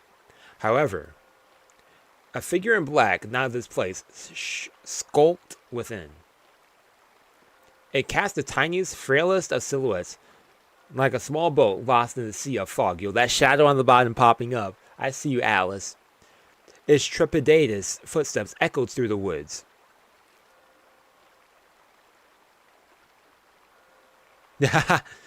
Yo, see you, Trollolong, and thanks for tuning in. To see such great unconditional away with the spoon. 来たぞ来たぞ。いるぞいるぞ。 Oh. 誰が誰と誰が？お腹は減ったの？お腹は鳴ったさ。どっちが食べる？どっちも食べる。君は左手。お前は右手。They're deciding on their chow. 感激しないと。何しろようやく楽しいお客。 We often don't have guests, huh? ついでにお腹と頸骨も。せっかくだからよく噛まないと。 Man, they were over here playing out their whole meal. The shadows in the trees laughed ominously. The hallucinations, an illusion, or perhaps something real, or maybe all of the above. The shadows frolicked in time to the girl's pace. さあさあさあさあ、もっと奥へもっと奥へ。ところでダイスは細工済み？お腹の重いローデット。端っこかじったエッジワーク。どうでもいいけど肝心要の6の目だけは出さないように。 Little did they know that the hunters were actually the ones being hunted. The girl knitted her eyebrows. She heard voices and felt the presence of things that should not be. Scary enough to frighten this particular girl. As if. Her tightly pursed lips betrayed not a hint of fear. The girl walked on her own volition. Or she walked on her own volition. She had truly felt fear. Her legs would be frozen. Deep within the trees, she was perfectly aware of the two humanoid figures stalking her through the still night air. 見たぞ見たぞ。来るぞ来るぞ。もう諦めろ。もう帰れない。 And no one going back for y'all. よそに消えないお前が悪い。 The girl halted her steps. Racket from the accompanying voices died in turn. The babbling brook suddenly sounded like a crackling fire. And then, across the shallow stream, something appeared that should not exist in the city, much less these woods. Oh. The smiley faces, like that dude, こんばんは。 Hinomi 話 was のわかる saying? 人はいる？ Kinomi? Was it? Yeah, whatever. The dude working with Sojiro. I don't suppose I could speak to your master. The girl addressed them calmly. These men, with their glass gow grins, creeped towards her like two slugs. そう。ただの墓守り。監視だけが仕事なのね。失敗したわ。これなら青子に任せればよかった。ああ。The one grinning man stood still. The other, shaking violently as if unable to contain himself any longer, turned toward the girl. 青子にはまだ荷が重いわね。そんな姿だけど、あなたたちは一人前の魔術師のようだし。Oh. The animation. Her black outfit stirred. Her right hand, she held a virtuous cat. Virtuous cat. Darker than the deepest night. The two Glasgow men let out a yelp of caution as an incoherent fear. It was at this moment that they finally bared their intent and emotion. さようなら、お客様。きっと一瞬だろうから。お別れだけ言っておくわ。Only a goodbye. In other words, y'all already dead. The two shuddered at her words. Ooh, I like the way they're showing this. They had no mouths, nor ears, or brains to begin with. For creatures like these, words were redundant. All that existed was the present. For these soulless creatures, fears and hopes were nothing more than an unimaginable future. Excuse me. Then what could be this feeling of foreboding they felt? The spine-chilling miracle that would rip them into pieces not moments from now. さあ、ごっこ遊びをしましょ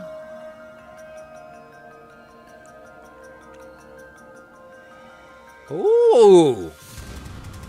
Her song sounded like a bell, echoing through the white woods. The girl's voice vanquished the frost that had gripped the trees. Then... Oh!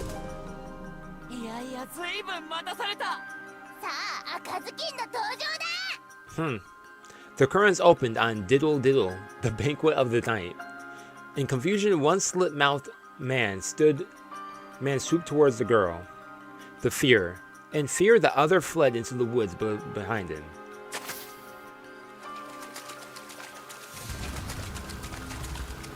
Okay, you running towards us to run to your death, man? The deformed humanoid darted forth, kicking up the water as it rushed the girl. She already knew what this fiend was. The grinning creature figure had scissors for hands and a demon's heart. It was a wretch who kidnapped children, mercilessly rendering them into pieces. Tweedle. Okay, Tweedle. Oh. The piglets bounded and rebounded like paddle balls. The stuffed animals, over 3 feet in length, jumped and weaved their way between the trees.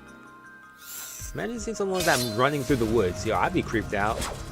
Okay, let's see what y'all got. Even with these strange creatures before him, the grinning man did not so much as blink. He raised his arms, but what emerged from his coat sleeve were not the human appendages you would expect.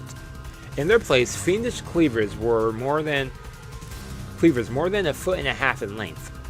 These appendages, which had torn so much of their prey to pieces, sliced cleanly through the frying pig's skulls.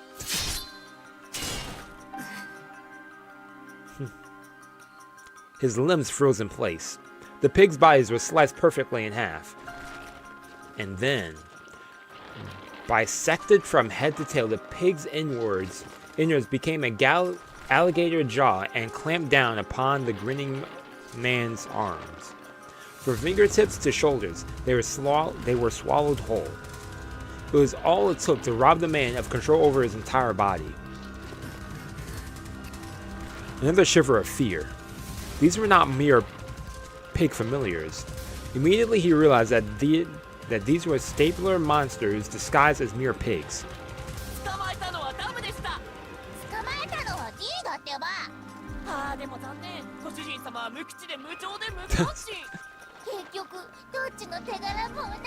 It really doesn't. You both got it. Damn, that moon looking real. Down, broken down.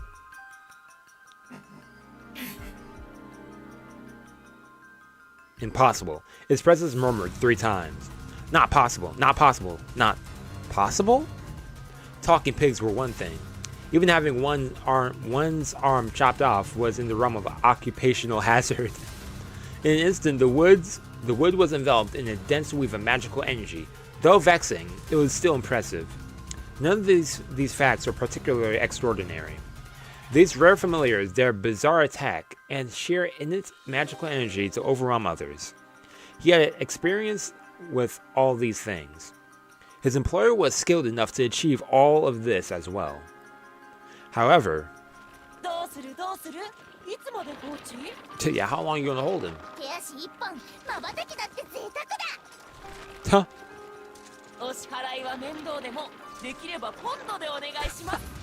Yo, these two. What were they?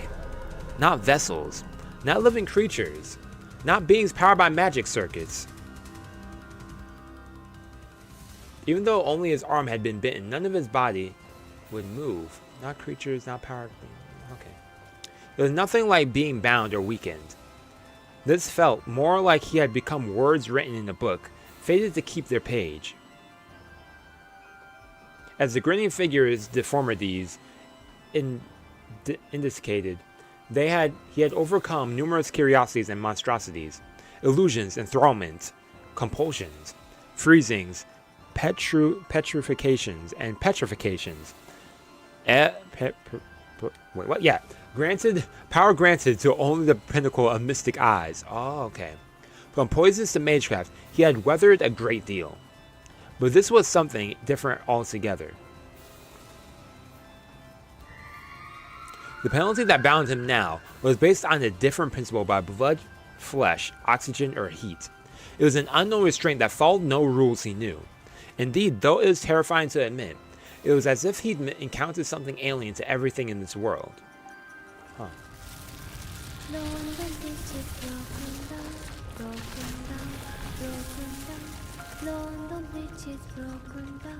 My fair lady. Fang sank into his hand and right shoulders. For the first time in this form, he felt rage seethe up inside him. The basis of all things he had to be absolute. All mystics, all things bizarre obeyed some set of laws. But these pigs ignored this, along with his dignity. さあ3日で衰弱6日で溺死半年経てば惨めな骸骨でもご無礼面倒だから今殺そうか They said, yeah, we're ending this now. A howl. Though he had no voice, he let out an exasperated scream. He broke free? なんて便利自分の腕を外せる機構 Wow, okay. お前こそ三国一のものの不要 The talkative pigs fell into the stream. That exasperated scream was the sound of the figure tearing his arms off their sockets. Armless, he rushed to the girl. Look at this was his big mistake right here.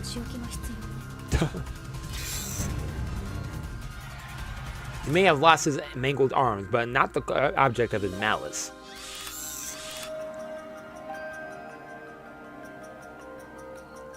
A mystic eye to perceive the heart of his victim.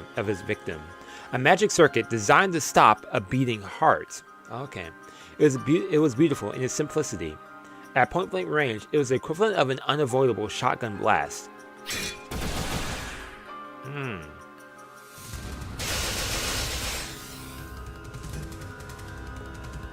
But, tragically, that eye was all he had. Oh, she got a tree thing behind her? Groot? He failed to realize that her song had changed. Oh yeah, he's dead now. He's done. For the giant, the earth-shattering strike was akin to the act of shooing away an insect. Its green verdant flames pulsed. Oaken bark covered its body, hardened sufficiently over centuries to repel even a chainsaw.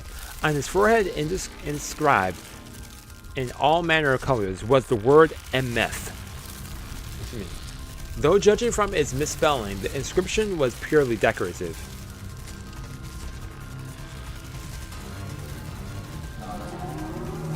The Thames Troll.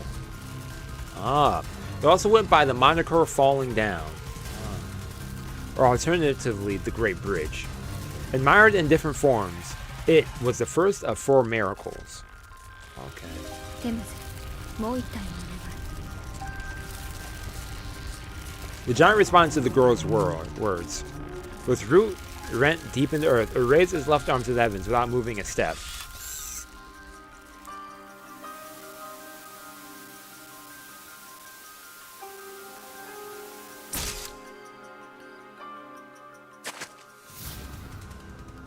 Yeah.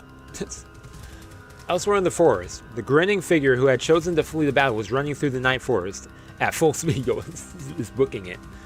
Record and provide a detailed description of the enemy. Those were the orders assigned to him. He poured all of his energy into escaping this forest with which he had become so familiar.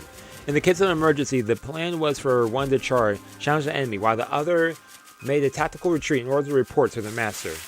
He dashed through the forest. Though gripped by fear, he was confident in his ability to perform the mission he was designed for. Nothing could catch him in these woods. Even the wolves could not track him. His bird-like legs jumped as if they kicked the ground. Perhaps it was his creator's eccentric tastes that dictated their form when optimizing them for running. The grinning man could reach a maximum speed of 45 miles per hour. Wow. Well past the limit of any bipedal creature. After securing a distance of several miles, he turned around to confirm his safety. There was no sign of pursuit. His crescent-shaped mouth neighed, eyes slacked in relief. And then, after facing forward once more, he looked up to lock eyes with his doom. London Bridge is broken down, broken down, broken down. In the distance he could hear the dark rhymes of Mother Goose. Countless vines extended from the ground. They formed into a monstrosity that conjured up images of an arched bridge, something resembling a giant arm. The last thing you see. Jeez.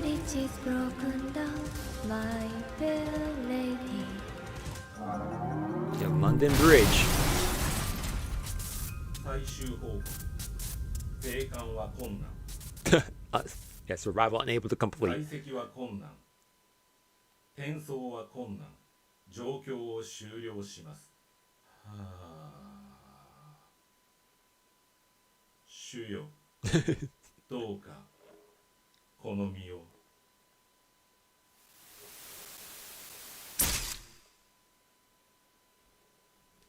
Yeah, who needs to be fast when you're a giant? Honestly. Trees versus speed. Tree wins.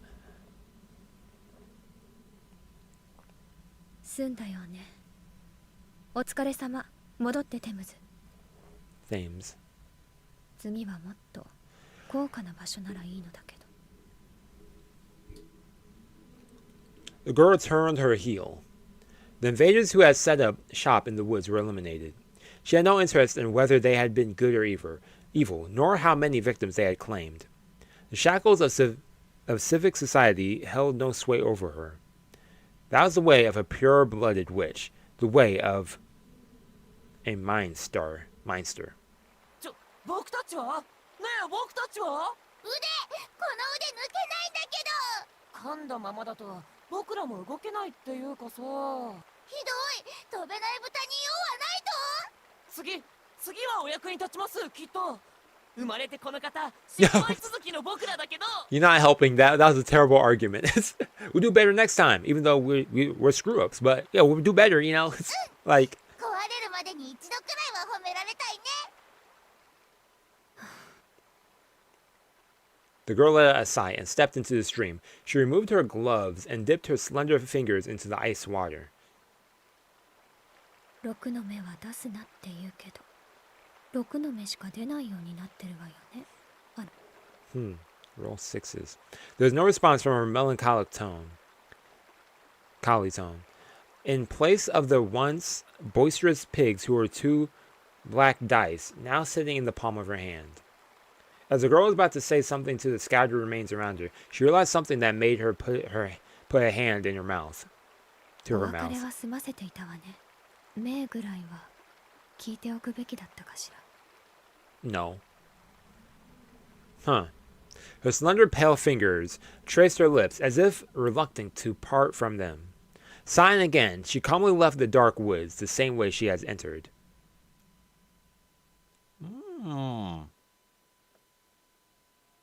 That was an interesting volume right there. Okay, volume 4, and then we're going to end this for today.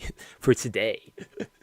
Okay, let's rewind a moment to in the recent past. Oh, okay, instead of going forward, we're going back. Okay. The scene took place on a Saturday morning, early December. So, like, this Saturday coming up? See what I did there? Kind of crazy that is, like... Tomorrow is the last month of the year. There's 31 days left of the year, everyone. Crazy how fast this year went by.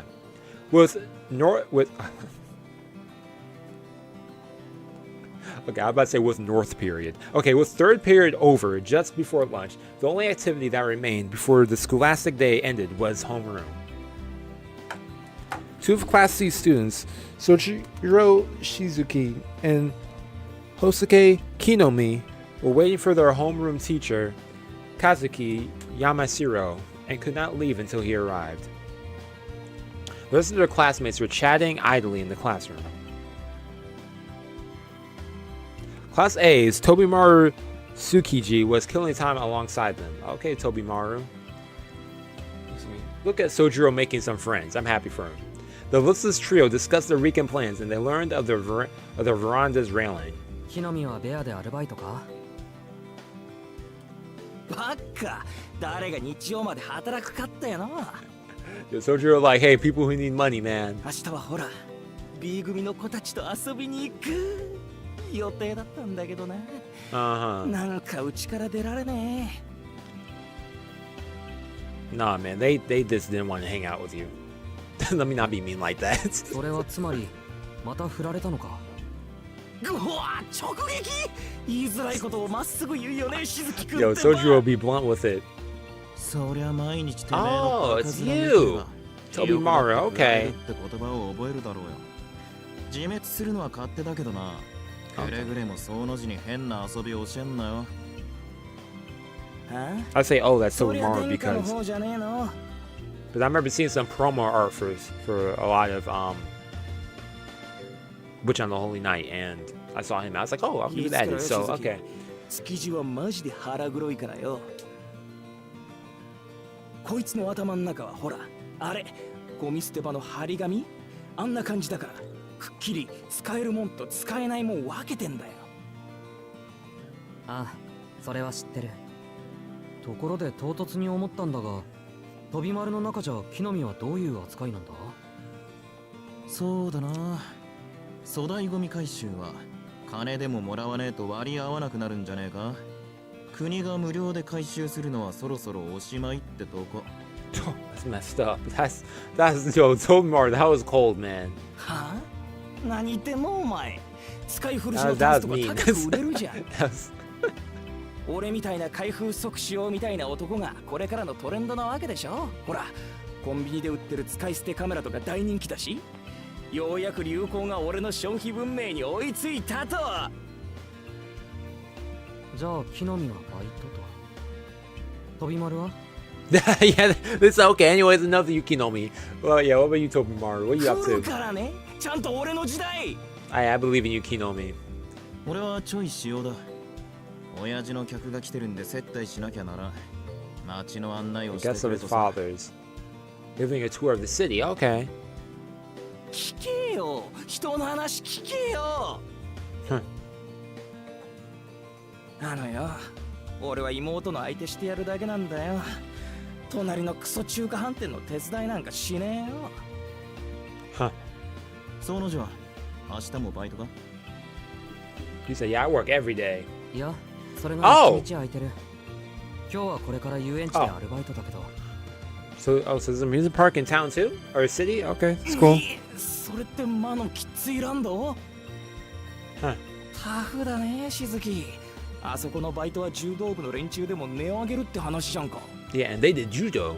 so you know it's tough for them. なんと、まさか猫黒の荷物運びより辛い。Edfex. いや、そこまではよく。しかし、山城 But working at an amusement park must require a lot of energy, man. All those people, man. Jeez. Not my scenery. だな。仕方ね。Or as a place to work. Every day? その字を遅刻させるわけに Working はい at か an ね amusement え park し。 5 days a week as a full-time job? Man.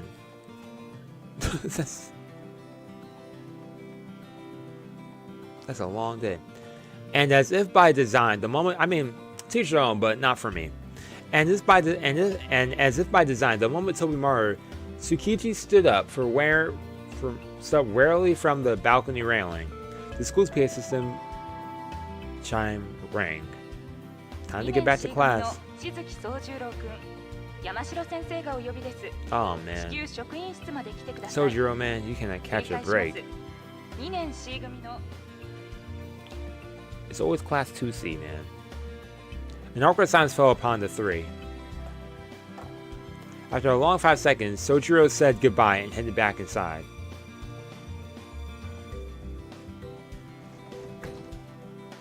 面白いことねえな。誰か校庭にミステリーサークルとか作ってくんねえかな。 That's crazy, but I remember being in high school and being like, dang, it'd be cool if something interesting happened in town.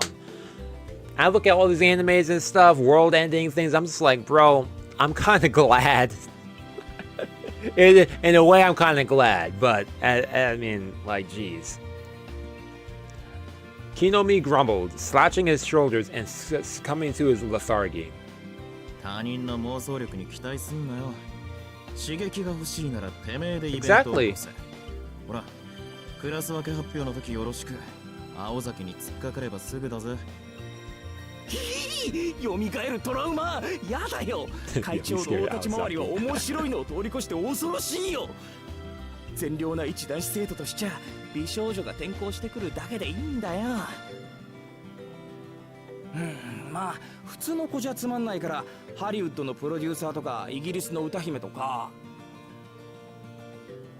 どんなくくりだそりゃ。そこは火星のお姫様あたりにしとけよ。それと2年 C 組の皆さんへ山城先生から伝言です。山城先生は訳あってホームルームを欠席しますので、各自勝手に下校しちゃってくださいね。以上、放送室からお知らせしました。どうよこれ。山城新車買ってからフリーダムすぎね。このままではあの真新しいセルビアに俺のギザ銃がうなりかねん。鍵穴にガム程度にしとけ。教師の発給はマジ同情に値するからな。He's kind of not wrong about that, sadly. Sadly, teachers aren't getting paid as much as they should. Two frenemies return to the classroom, complaining all the while. Their concern for the mutual friend summoned to the faculty office completely out of their mind. 納得いきません。生徒のアルバイトは認められています。Oh. 学校公認の職場であるなら社会経験の一環として推奨すると校則にもありますが。そうなんだけどね。彼の場合やりすぎなの He が got 問題なわけ multiple. で He got multiple jobs. As long as he's keeping his grades up too, I don't think it's a problem. もし認可していない労働基準法に反してそうなところで働いてたら困るでしょ。うちも彼も。Well, sounds like his problem. The volatile tension between the ruthless student council president and the easygoing modern language teacher permeated the room. Praying to be spared from the impending confrontation, the other teachers hurriedly relocated to the meeting. Yo, they said, yo, we ain't dealing with this, bro. That's messed up. By the time Yamashiro noticed this, the only other person in the room was the student council president, Aoko Aosaki. 逃げたか。ひどいなみんな。The fact that Sojuro barely passed to get into the school. I'm saying as long as he keeps up his grades, at least attempts. Oh man, is that having too much hope for him? 話の続きです、先生。仮に彼が指定以外のアルバイトをしているとしたら、それは彼の要求に学校側が応えていないからではありませんか？下宿先の家賃を奨学金で賄えとは言いませんが、時間の許す限り働きたいという要望は考慮すべきです。指定外のアルバイトを疑うのなら、まず働き先は1生徒につき1件だけという規則を改めてください。Huh? After hearing her out and realizing that there was no way she would back down, Mr. Yamashiro hung his head. This was supposed to be easy. The plan was to call in the student rumored to be working multiple jobs, confirm whether the rumor is true, and if so, give him a warning and some guidance, then head to lunch with the knowledge that all was right with the world. The student council president, who was coincidentally in the faculty room at the time, had heard the entire issue and decided to call out this injustice. Hey, yo, props to Alka for that, yo. As far as Mr. Yamashiro was concerned, she was in the right, and he was well aware of the aforementioned student's situation. Personally, he would have liked to help, but among the faculty, he was just a new kid on the block. He wanted to stay in the vice principal's good side, and at the very least, not lose his job, as badly paid as it was. I like how it's always the vice principal. You want to be on the vice principal's good side. Forgot the principal, it's the vice principal. 副教頭先生直々の注意なんで、僕も助けてあげられないんだよ。それでしたら、落としどころがあればいいんですね。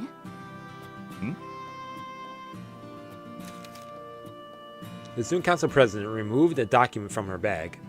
It was a document that had been brought up in the morning's faculty meeting, bringing a host of headaches with it. 青崎くん、それは。はい。間協会のボランティア参加の申告書です。Ah, okay. 今月も希望者ゼロですね。敬虔なクリスチャンである副教頭先生はさぞお気を悪くしている。Okay, I see her with this 我が校 plan. の生徒には新人が足りんと今朝も嘆かれていたとか。そうだけど、どうして君が今朝の職員会議の内容を知っているか聞きたいよ。She said, yo, I got my sources. Mr. Yamashiro scratched his head, but his eyes were smiling gleefully. He had figured out the student council president's objective. 魚心あれば水心ありですか。教会への奉仕活動はボランティアだけど、きちんと謝礼が出る。あれも形の上では学校側が推奨する社会見学だからね。副教頭先生は参加者が出たことに喜び、加えてその参加希望者がすでに他のアルバイトについていた場合、学校側の認可が2つになっちゃいますね。前例にしてはいい落としどころだと思いますが。Mr. Yamashiro raised his hands in surrender. There were a few students able to both raise a complaint and propose a proper solution. Perhaps it was their big sisterly disposition that made this girl so simultaneously feared yet trusted. よし、その方向で攻めてみよう。うまくいくよう祈ってくれよ。他力本願は嫌いです。悪巧みに乗ってくれるのならきちんと活躍してください、山城先生。With a bow, the student council president turned to leave the faculty room. ああ、待った待った。君も残るんだ。今からしずきくんを呼ぶから、ちゃんと面倒を見てもらわないと。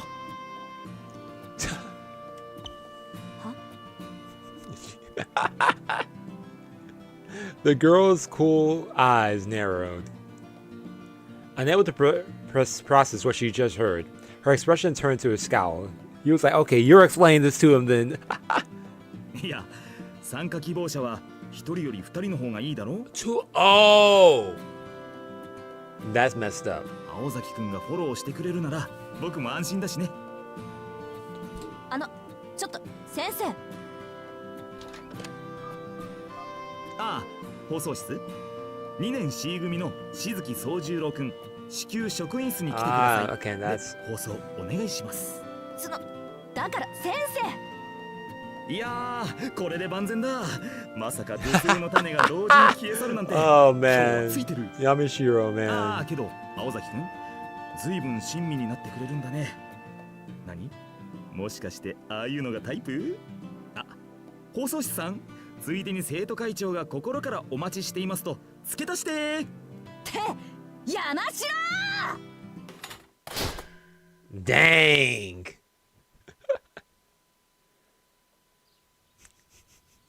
Yamashiro had that coming though, man.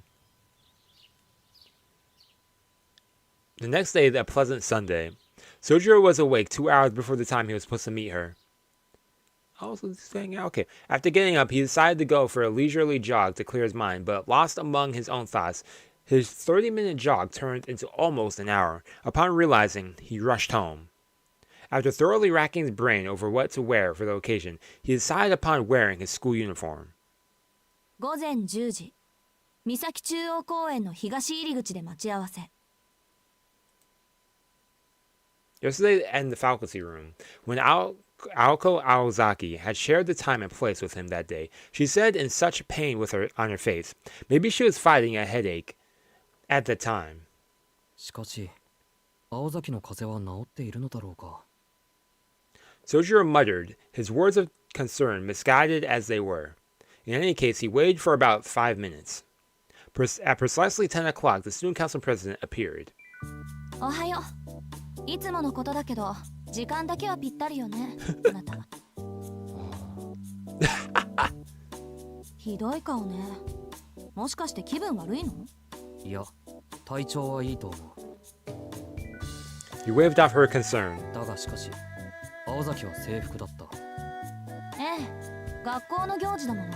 当然でしょ？ Oh man. You gotta go too? Yo, thanks for tuning in, Muhammad. See you later. A heavy weight of despondency fell upon Sojiro's shoulders, and angsting over his uniform for the previous 2 hours had been rendering meaningless just like that.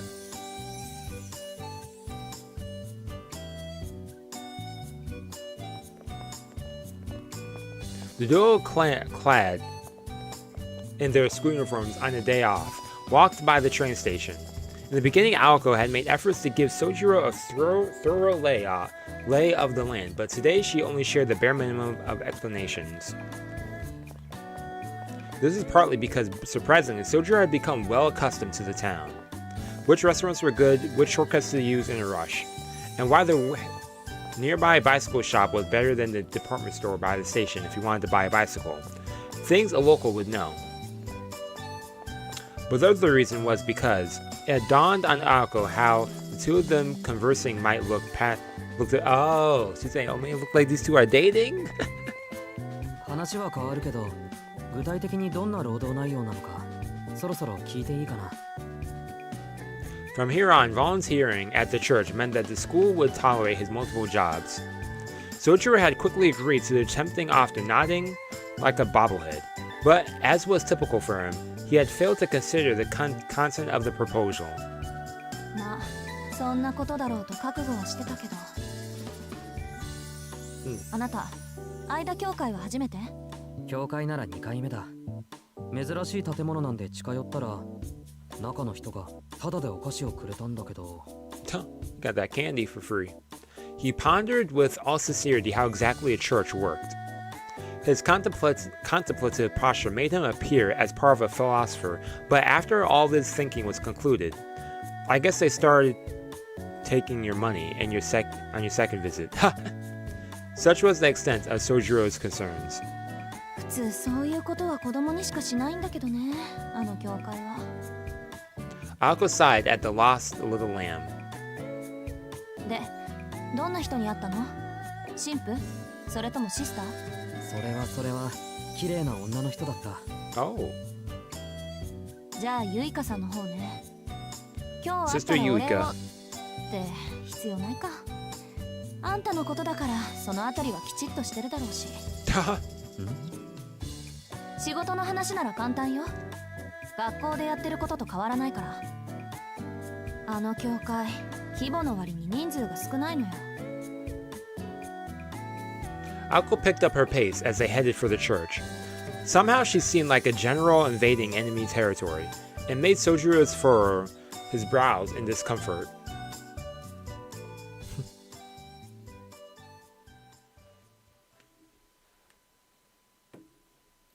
Ida Church has a long history. From the start of the station, as it was a white-painted sanctuary nestled between the business and residential districts. As far as Ayoko could remember, the church, as she knew it, was the result of remodeling done 8 years prior and was practically cathedral for the town of its size. Incidentally, located next to it was the Misaki General Hospital. So the hospital is right next to the church. From Aoko's perspective, it seemed awfully suspicious for a church to take up residence next to the location in the city where most lives were lost.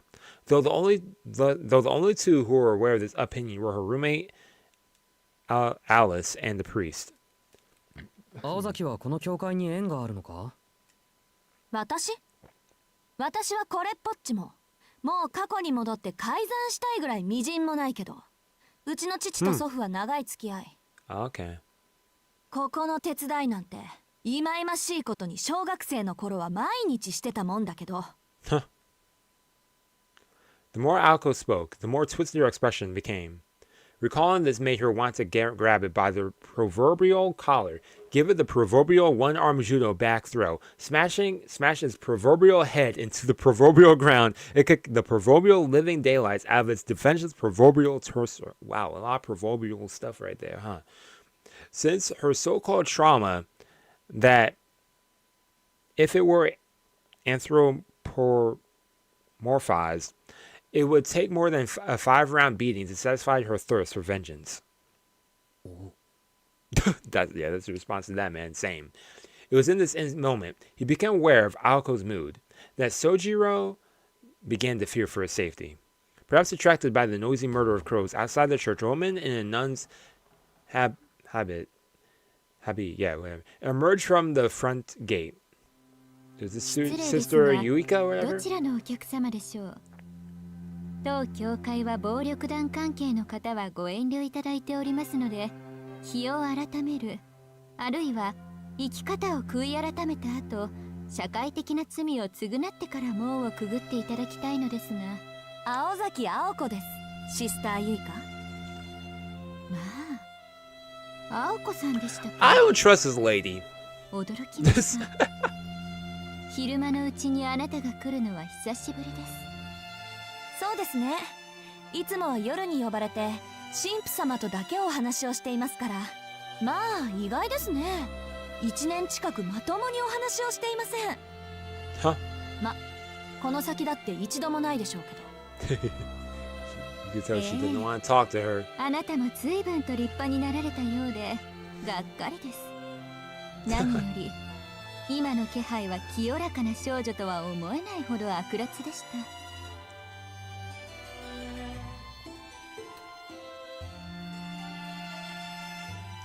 On the surface, the two exchanged congenial greetings. Unable to read between the lines, all Sojiro could see was two friends. 今月のボランティアは私とそこの彼です。親愛なる間協会のためですから。10時から3時まで1分の狂いもなくきっかり働かせていただきます。Yeah, keep it at 5 hours, no more. まあ、世も末ですが歓迎しますね。神の家は万人に等しく開くもの。この際、あなたの内面は見なかったことにしておきましょう。The nun flashed a smile that was equal parts elegant and cruel. Keeping up appearance aside, she seemed overjoyed to have able hands to put to work.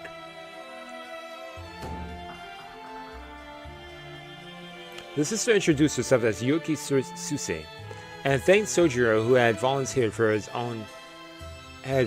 his own volition. Sojiro noticed that her eyes were always shut, and not wanting to be rude, especially in front of Aoko, he decided not to pry. That's what I mean. That looks a little sus, man. Although, does she have some sort of mystic eyes too, or something? Maybe, or maybe not. Maybe she's blind. Who knows? 声のイメージ通り落ち着いたお名前です。はあ、それはどうも。The sisters let slip a frown at Sojiro's ambivalent response to hear a compliment. 失礼。名字で呼ばれるのはお嫌いのようですね。宗十郎さんでよろしいですか？え？いや、どっちでもいいですけど。ではそのように。本当、難儀なことですね。Though the sister's tone was gentle, her words seemed somewhat indifferent. Yeah, that's a good way to put that. She lacked sight, but she guided the two with certainty with her step. それで、奉仕の内容ですが。分かってます。クリスマス前だし、面倒な掃除を済ませておきたいんでしょ？問題ありません。そういうの得意ですから。It wasn't their strong suit as much as it was Sojiro's. では、青子さんはかまどの方で聖兵の作り置きを、しずきさんは外に、私どもでは手の届かない箇所の清掃をお願いします。ちょっと待って、台所にリツカのやついないでしょうね。こんなところであんなのに会うなんてごめんだから。リツカは留守です。ですので。Who's Ritsuka? What does Aoko have against her? With this missive wave, Aoko headed towards the kitchen in the back of the worship hall. As she had indicated, she was quite accustomed to this church, and the people there too. こちらに。まずは物置から清掃道具を運んでいただきます。Ah, man.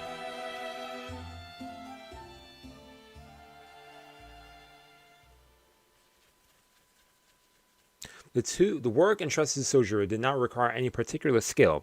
It was window cleaning at its most standard. 窓を全部拭けばいいんですね。水拭きと空拭き、その後にコートスプレーもお願いします。あれ、ちょっと足りないっぽいですね。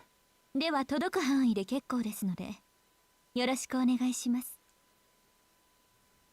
After the brief exchange, the sister returned to the church. Sojiro began to wonder if it was out of distrust in him that she was being so curt. He understood that it was too soon to glean an answer from their first meeting, but then again, such were answers always eluded Sojiro. Left alone with no less encouraged, Sojiro began cleaning the windows. The day's weather was a disappointment once again. had not gone so far as to rain, but it was too overcast to enjoy the sun. He leaned against the tall ladder and, beginning with the window about 5 yards from the ground, quietly cleaned. Sojiro was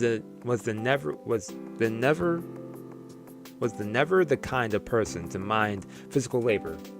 In fact, if there had been a blue sky, this might have been a perfect day off for him. By the time he finished his third and fourth windows, he felt very relaxed and began to whistle. Though 15 feet was an intimidating height, it provided a wonderful view at the same time. Turning toward the great town gave Sojiro a clear view of the tree-topped hill that had previously caught his eye.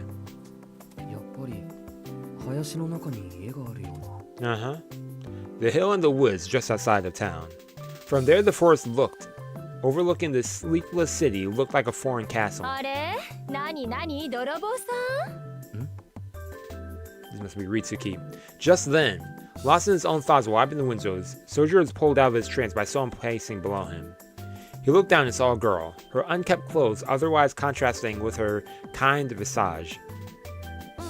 でもちょっと怪盗には似合わないのんびり屋さん風味。どっちかっていうとあれかしら。暖炉から現れては微妙にいらないおもちゃを押し付けるセイントみたいな。うわぁ、私あのヒゲ苦手なのよね。だってどう見ても不法侵入者じゃないあの人。Hey, she's not wrong about that. What's up with Santa? Is he? It's like she looked to be in her late 20s. Despite the cold, she was not wearing a coat. She had no purse either, which was rather strange as a woman and her purse were never far apart. Not that Sojiro knew this truth quite yet. Based on the fact that none of the scene applied to her, one could have easily surmised that she was... Am I saying phrase or something? She was herself a little loosey-goosey. A few cards short of a full deck, one might also say. 私ピンときたわ。君、ミサコのバイトの子？偉いわ。今時の高校生は業者さん顔負けなのね。Oh, thanks. The girl looked up in admiration to Sojiro as he stood atop his ladder. よーし、私も手伝っちゃおうかな。Oh, just like that? はしごはまだある？他の雑巾は？どうせだからホースで水をかけるのはどうかしら。こうバーッと。So carefree with it, like. The girl let out a hearty laugh. Her smile glowed like a cactus that had sprouted legs and begun to run about. Inasmuch as running cactus could only cause trouble. As Sojiro anticipated, the girl began to clean without waiting for his approval. いえ、教会の前を通ったら人影っぽいのが窓にへばりついてるのが見えちゃったの。This random lady just joined から him. 泥棒とか豪快だなってちょっと興味惹かれちゃって。そしたら可愛い子が真面目に労働してたわけ。窓拭きの達人みたいにビッとかっこよく。そんなの見せられたら手伝いたくなるのが人情じゃない？ Yeah. Wiping the window next to Sojiro, the girl continued to cheerfully chatter. Although this was all kinds of suspicious, Sojiro politely followed her lead, nodding and agreeing as she spoke. Perhaps it was an instinctive camaraderie. He sensed this girl was just like him, always getting the short end of the stick when it came to menial work. He said a fellow comrade, huh? 私？いえ、ただの通りすがりよ。それより、あなたってのは他人行儀ね。君とは商店街で何度も会ってるのに。Who? いや、会ってませんよ。会ってます。君、魚達さんでバイトしてる子でしょ？今週だけでも何度か行ってるもん、私。私は、そうね。花沢って言うんだけど、君の名前は？ Hanazawa. Hanazawa took a quick glance at the flower bed below the middle of her introduction, then gave him a friendly laugh. Sojiro's self-introduction, however, was his usual brand of awkward. 宗十郎さん。いい名前ね。古風な感じで。名前に数字が入ってると、なんか日本人って感じがしない？ここの神父さんとかシスターの名前。Names and numbers are so Japanese. That's so funny. ユイカとか、なんか外国風なんだけど。エイリさんはともかく、ユイカさんは綺麗な黒髪の女の人でしたよ。あら、神父さんにはまだ会っていないのね。間教会の美形神父と美人姉妹って言ったら有名なんだけど。あ、そうか。さては君、最近 She knows that she's asking a lot of questions and she kind of knows that stuff. Like, そうですけど、花沢さんすごいですね。さっきからあまりにも的確な当てずっぽうです。 or maybe she's a stalker? I don't know, man. 推理と言ってくれた Deductive のね。 reasoning? I mean, I wouldn't let people know this. Maybe that, I don't know. 君ぐらいの子がアルバイトに精を出すほどこの町の娯楽は魅力的じゃないもの。遊ぶお金ならバイト一件で賄えちゃうわ。となると、 Nice これはもう observations. 生活費のためと考えるのが健全でしょ。 Astute deduction, Sherlock. まあ学生さんが生活費も学費も自分だけで賄うなんてのは健全じゃないんだけど。いや、そうでもないですよ。働かざる者食うべからずです。そっか。宗十郎さんは若いのに立派ね。私も学生の頃はバイト三昧だったから少しは君の大変さもわかるわよ。I wonder what her なんと reasons were for that. 花沢さんも一人暮らしだったんですか？ええ、親の反対を押し切ってよその国に留学しちゃったの。 Oh, あっちには that's pretty 友 cool. 達もいたから下宿先には困らな Of かった course, け you ど、 gotta eat, right? さすがに食費ぐらいは稼がないとね。けどまあこう見えて肉体労働は苦にならないタイプだし、学院もバイトも楽しい思い出になってるわ。 Sojiro nodded agreeably. Dignified or not, he could barely hold back the sense of solidarity that was welling up within him. これも何かの縁だし、魚達さんではこれからお世話になりそうだし、頼りないだろうけど相談事があったらぜひ言ってね。精神面で力になるわ。 Okay, maybe we could trust her. Maybe. ありがとうご I ざい don't ま know. す。じゃあ早速ですけど、ここは何をするところなんでしょう？ As Sojiro said here, he pointed at the church. と She don't know that this dude's from out in the boonies. Like, even Hanazawa was taken aback by his question. Unaware of Sojiro's provincial background, combined with her quick-witted nature, Hanazawa seemingly mistook his question for some kind of sophisticated wit. Yo, what's up? Welcome.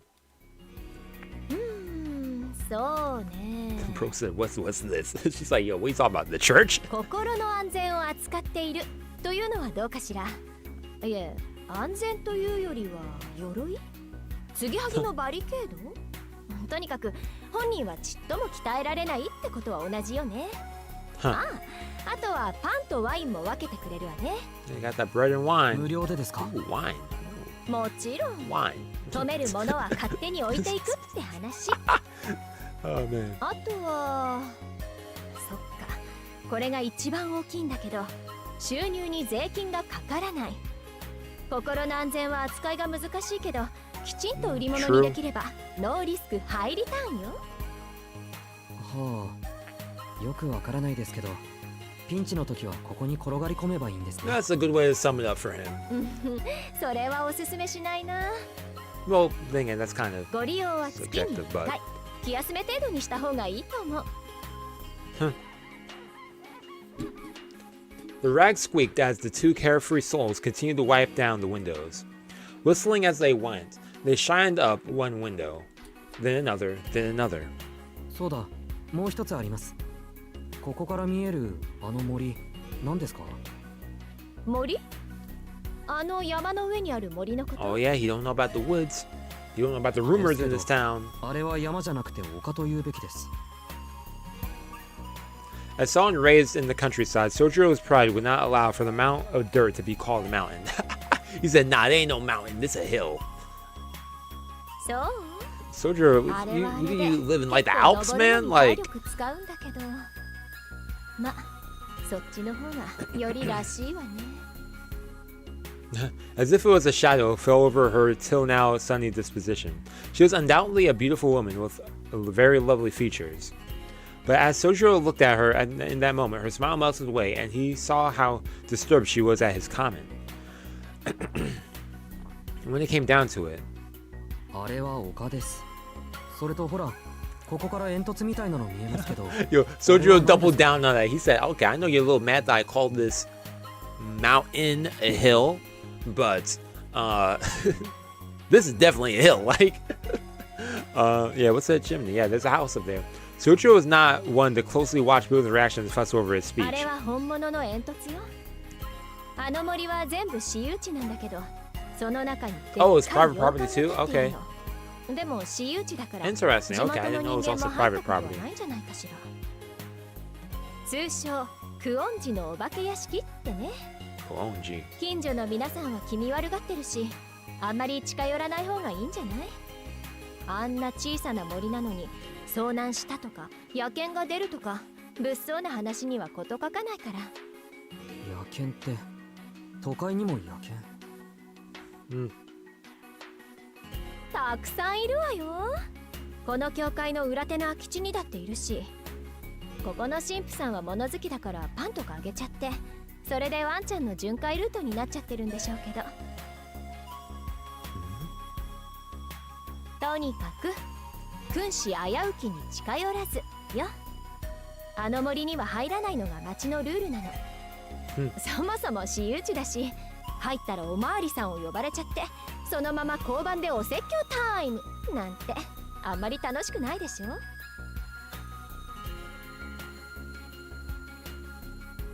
Sojiro nodded along to her story as he stared at the far-off chimney from his vantage point on the ladder. A teeny part of him was curious about the hill, because it reminded him of the woods where he grew up, but after reminding himself that this was none of his business, he returned to the window washing. It might be his business in the near future. I wonder how Sojiro's going to be involved with all this, man. Thanks to Hanazawa lending him a hand, they were able to finish the job without a hitch. Between the two of them, they had accomplished a simple but very time-consuming task. はい、ご苦労様でした。Well, thanks for the assistance. あれだけ砂まみれだった窓が見違えたわね。どう？これから適当な査点でお茶にしない？宗十郎さんの仕事っぷりに敬意を表して。What? はい。何か言いました？花沢さん。Yeah, she was saying, "Y'all about to treat you to some food." I was like, "Yeah." いや、ごめんなさい。急用を思い出しちゃった。花沢さんはここで失礼するのでした。That she kind of just. Hanazawa just. Interesting character. I don't know if I trust him though. I don't know. For some reason, I just feel like I shouldn't trust him. Like, I don't know. I'm skeptical like that. By the time Soichiro, who had started putting away the ladder, turned around, he was only able to catch a glimpse of the girl's figure dashing toward the street at lightning speed. It was just before 3 o'clock. More than 3 hours had passed since Hanazawa offered to help. Soichiro watched the girl with so many strange traces disappear. For someone who seemed to have been on an aimless walk, Hanazawa had spent a good deal of time with him. That's true. Maybe helping Soichiro out reminded her of something she needed to do. 雫-kun、そっちにいるの？ The student council president popped her head out from the corner of the church. あ、声かけてごめん。いいから作業に専念。The sight of Soichiro putting away a ladder taller than himself seemed to have provided an emotional response in Ayako. Then in an instant, she rolled up her sleeves and began to approach him. This surprised him more than Aoko's sudden appearance. Ignoring Soichiro's bewilderment, Aoko promptly began issuing orders. はしご、横に倒していいわよ。下の方は私が持つから、あなたは上の方をお願い。She did... Ved, yo, what's up? Hey, I'm doing well. Thanks for asking. Welcome. How are you doing?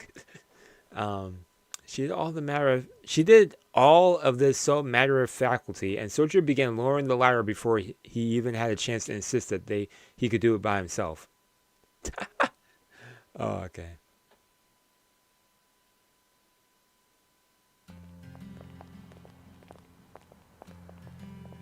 With work finished and his sister's thank you gift in hand, the two put the church behind them.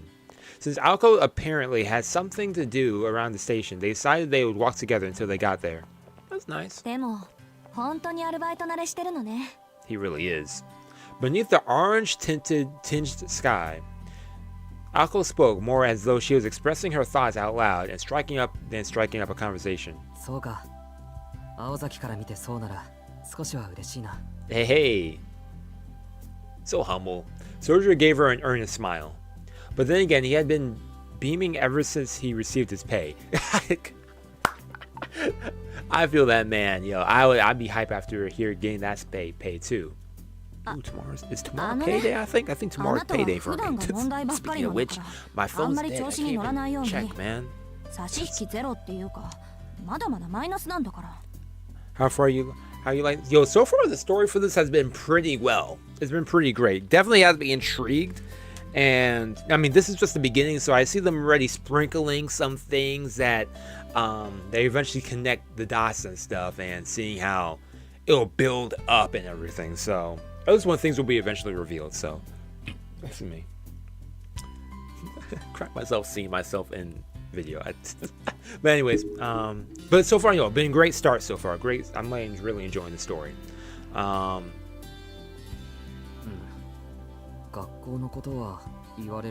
Alco with her various expressions never fails to be amusing. Sojiro hung his head dejectedly. Even his job had been going well, school was still a bust. Exams were one thing, but even classwork was something he had found himself falling behind in. 青崎は成績悪いやつは嫌いか？まあ、頭というか巡りの悪い人との話は疲れるでしょうね。でも、あなたはそれ以前だし、そもそも私にはこれっぽっちも関係ないし。でっかいバカの役目。アルバイトもいいけど、帰ったらきちんと予習やっときなさいよ。それはもちろん。学校の人たちはみんないい人だ。そう、ならいいけど、みんないい人？ Yeah, everyone is good people. Alco cocked her head one side, unsure of how this exchange had resulted in that response. She decided to interpret it as Sojiro simply expressing his gratitude for in his own peculiar way.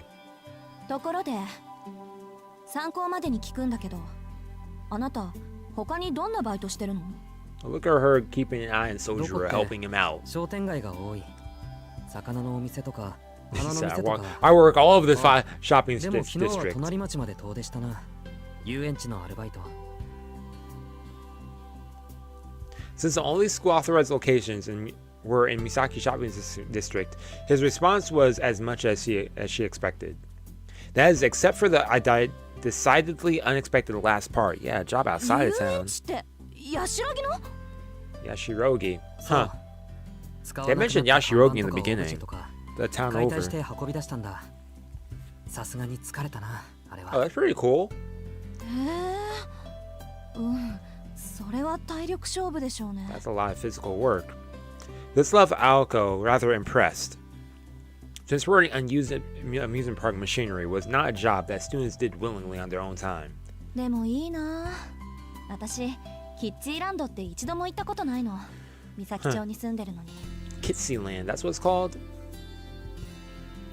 Alco looked in the direction of the neighboring town. From here you could barely make out the Ferris wheel.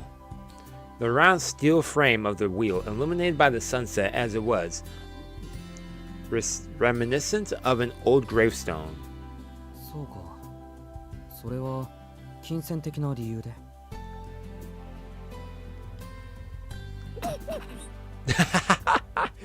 You think I'm poor? Like, Alco had to stifle her laughter. She knew it would be rude to Sojiro to burst out laughing, but the remark tickled her funny bone. そういうんじゃなくて、単純にあれが開園してから立て込んでて遊びに行く暇がなかっただけよ。Attendance problem. お金で解決する問題だったら、それこそ今すぐに言ってるわ。Alco showed Sojiro the envelope that contained the pay from the church. There was nothing sinister about her remark and gesture, but the fact that she did not jump at the chance to go made Sojiro sad. それなら今度行けばいいじゃないか。Oh, he's asking her out on a date? Like. ありがとう。けどそれは無理な話。あんたのことだから気づいていないと思うけど、あれ潰れてるのよ。Really? 廃園になってからもう2年以上経つんじ So ゃ the ない？ amusement park closed down. なんと。But he works there. Okay. It was no wonder there was no customers at the time he was. Okay, so abandoned amusement park. Okay, interesting. Definitely going to be a senior we're going to revisit. Exasperated as she was at Sojiro, the zoo council president seemed to be enjoying herself. Okay. At this point, she would be yelling things at Sojiro like, "I can't believe you didn't know that." But this evening, this one and only evening, she found it charming.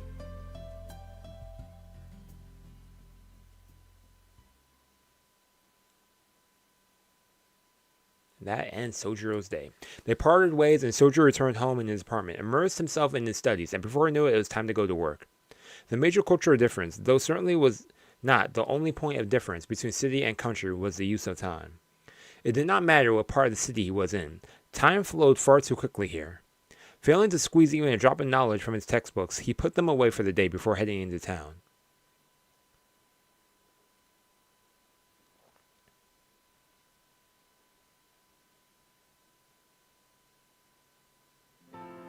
The night drew deeper as today turned into tomorrow.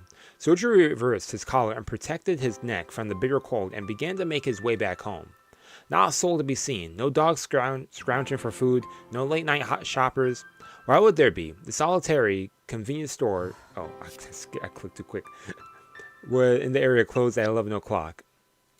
Sojiro, that's a nice coat, man. He mustered what little energy he had to take in an especially deep breath. Man-made landmarks lined the deserted street. Hey, yo, thanks. Yeah, I definitely enjoy Wild Slice of Life. Oh man, I know. When it goes down, I know it's gonna go down. But yo, thanks for tuning in. Have yourself a nice night or evening. I think the section's about to end soon. I'm about to go to sleep. Garish blue fluorescent light, brighter than the stars above, illuminated the darkness. An unconscious sense of anxiety stirred within him.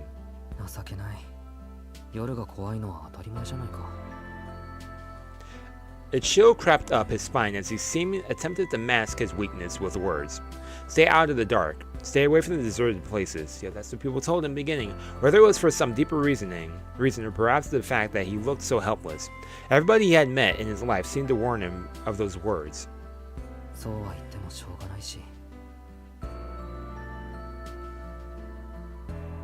What did that even mean? Stay out of the dark.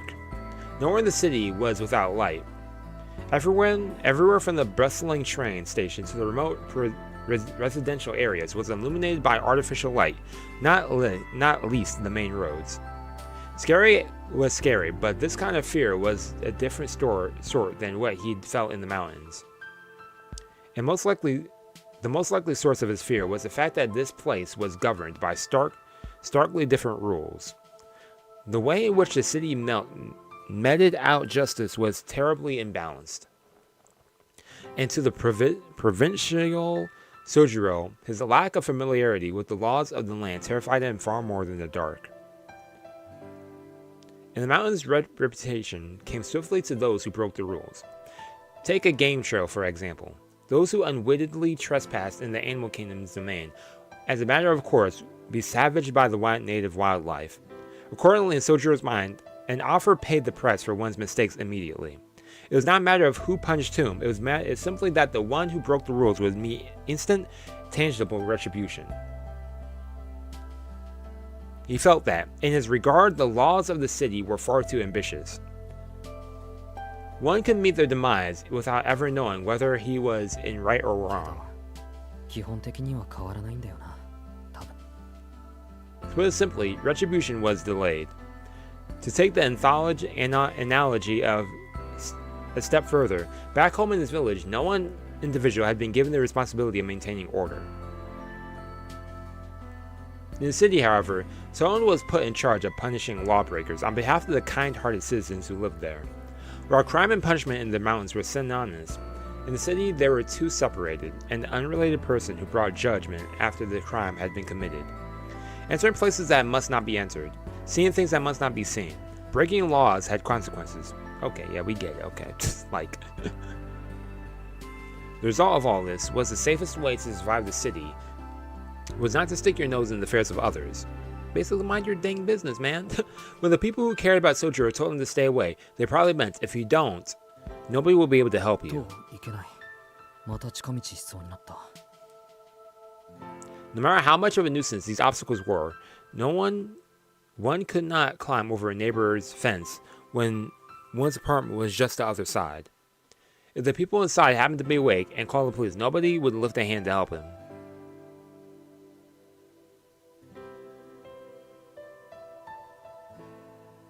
With this misguided view of the city, Sojiro once again ended his day in peace.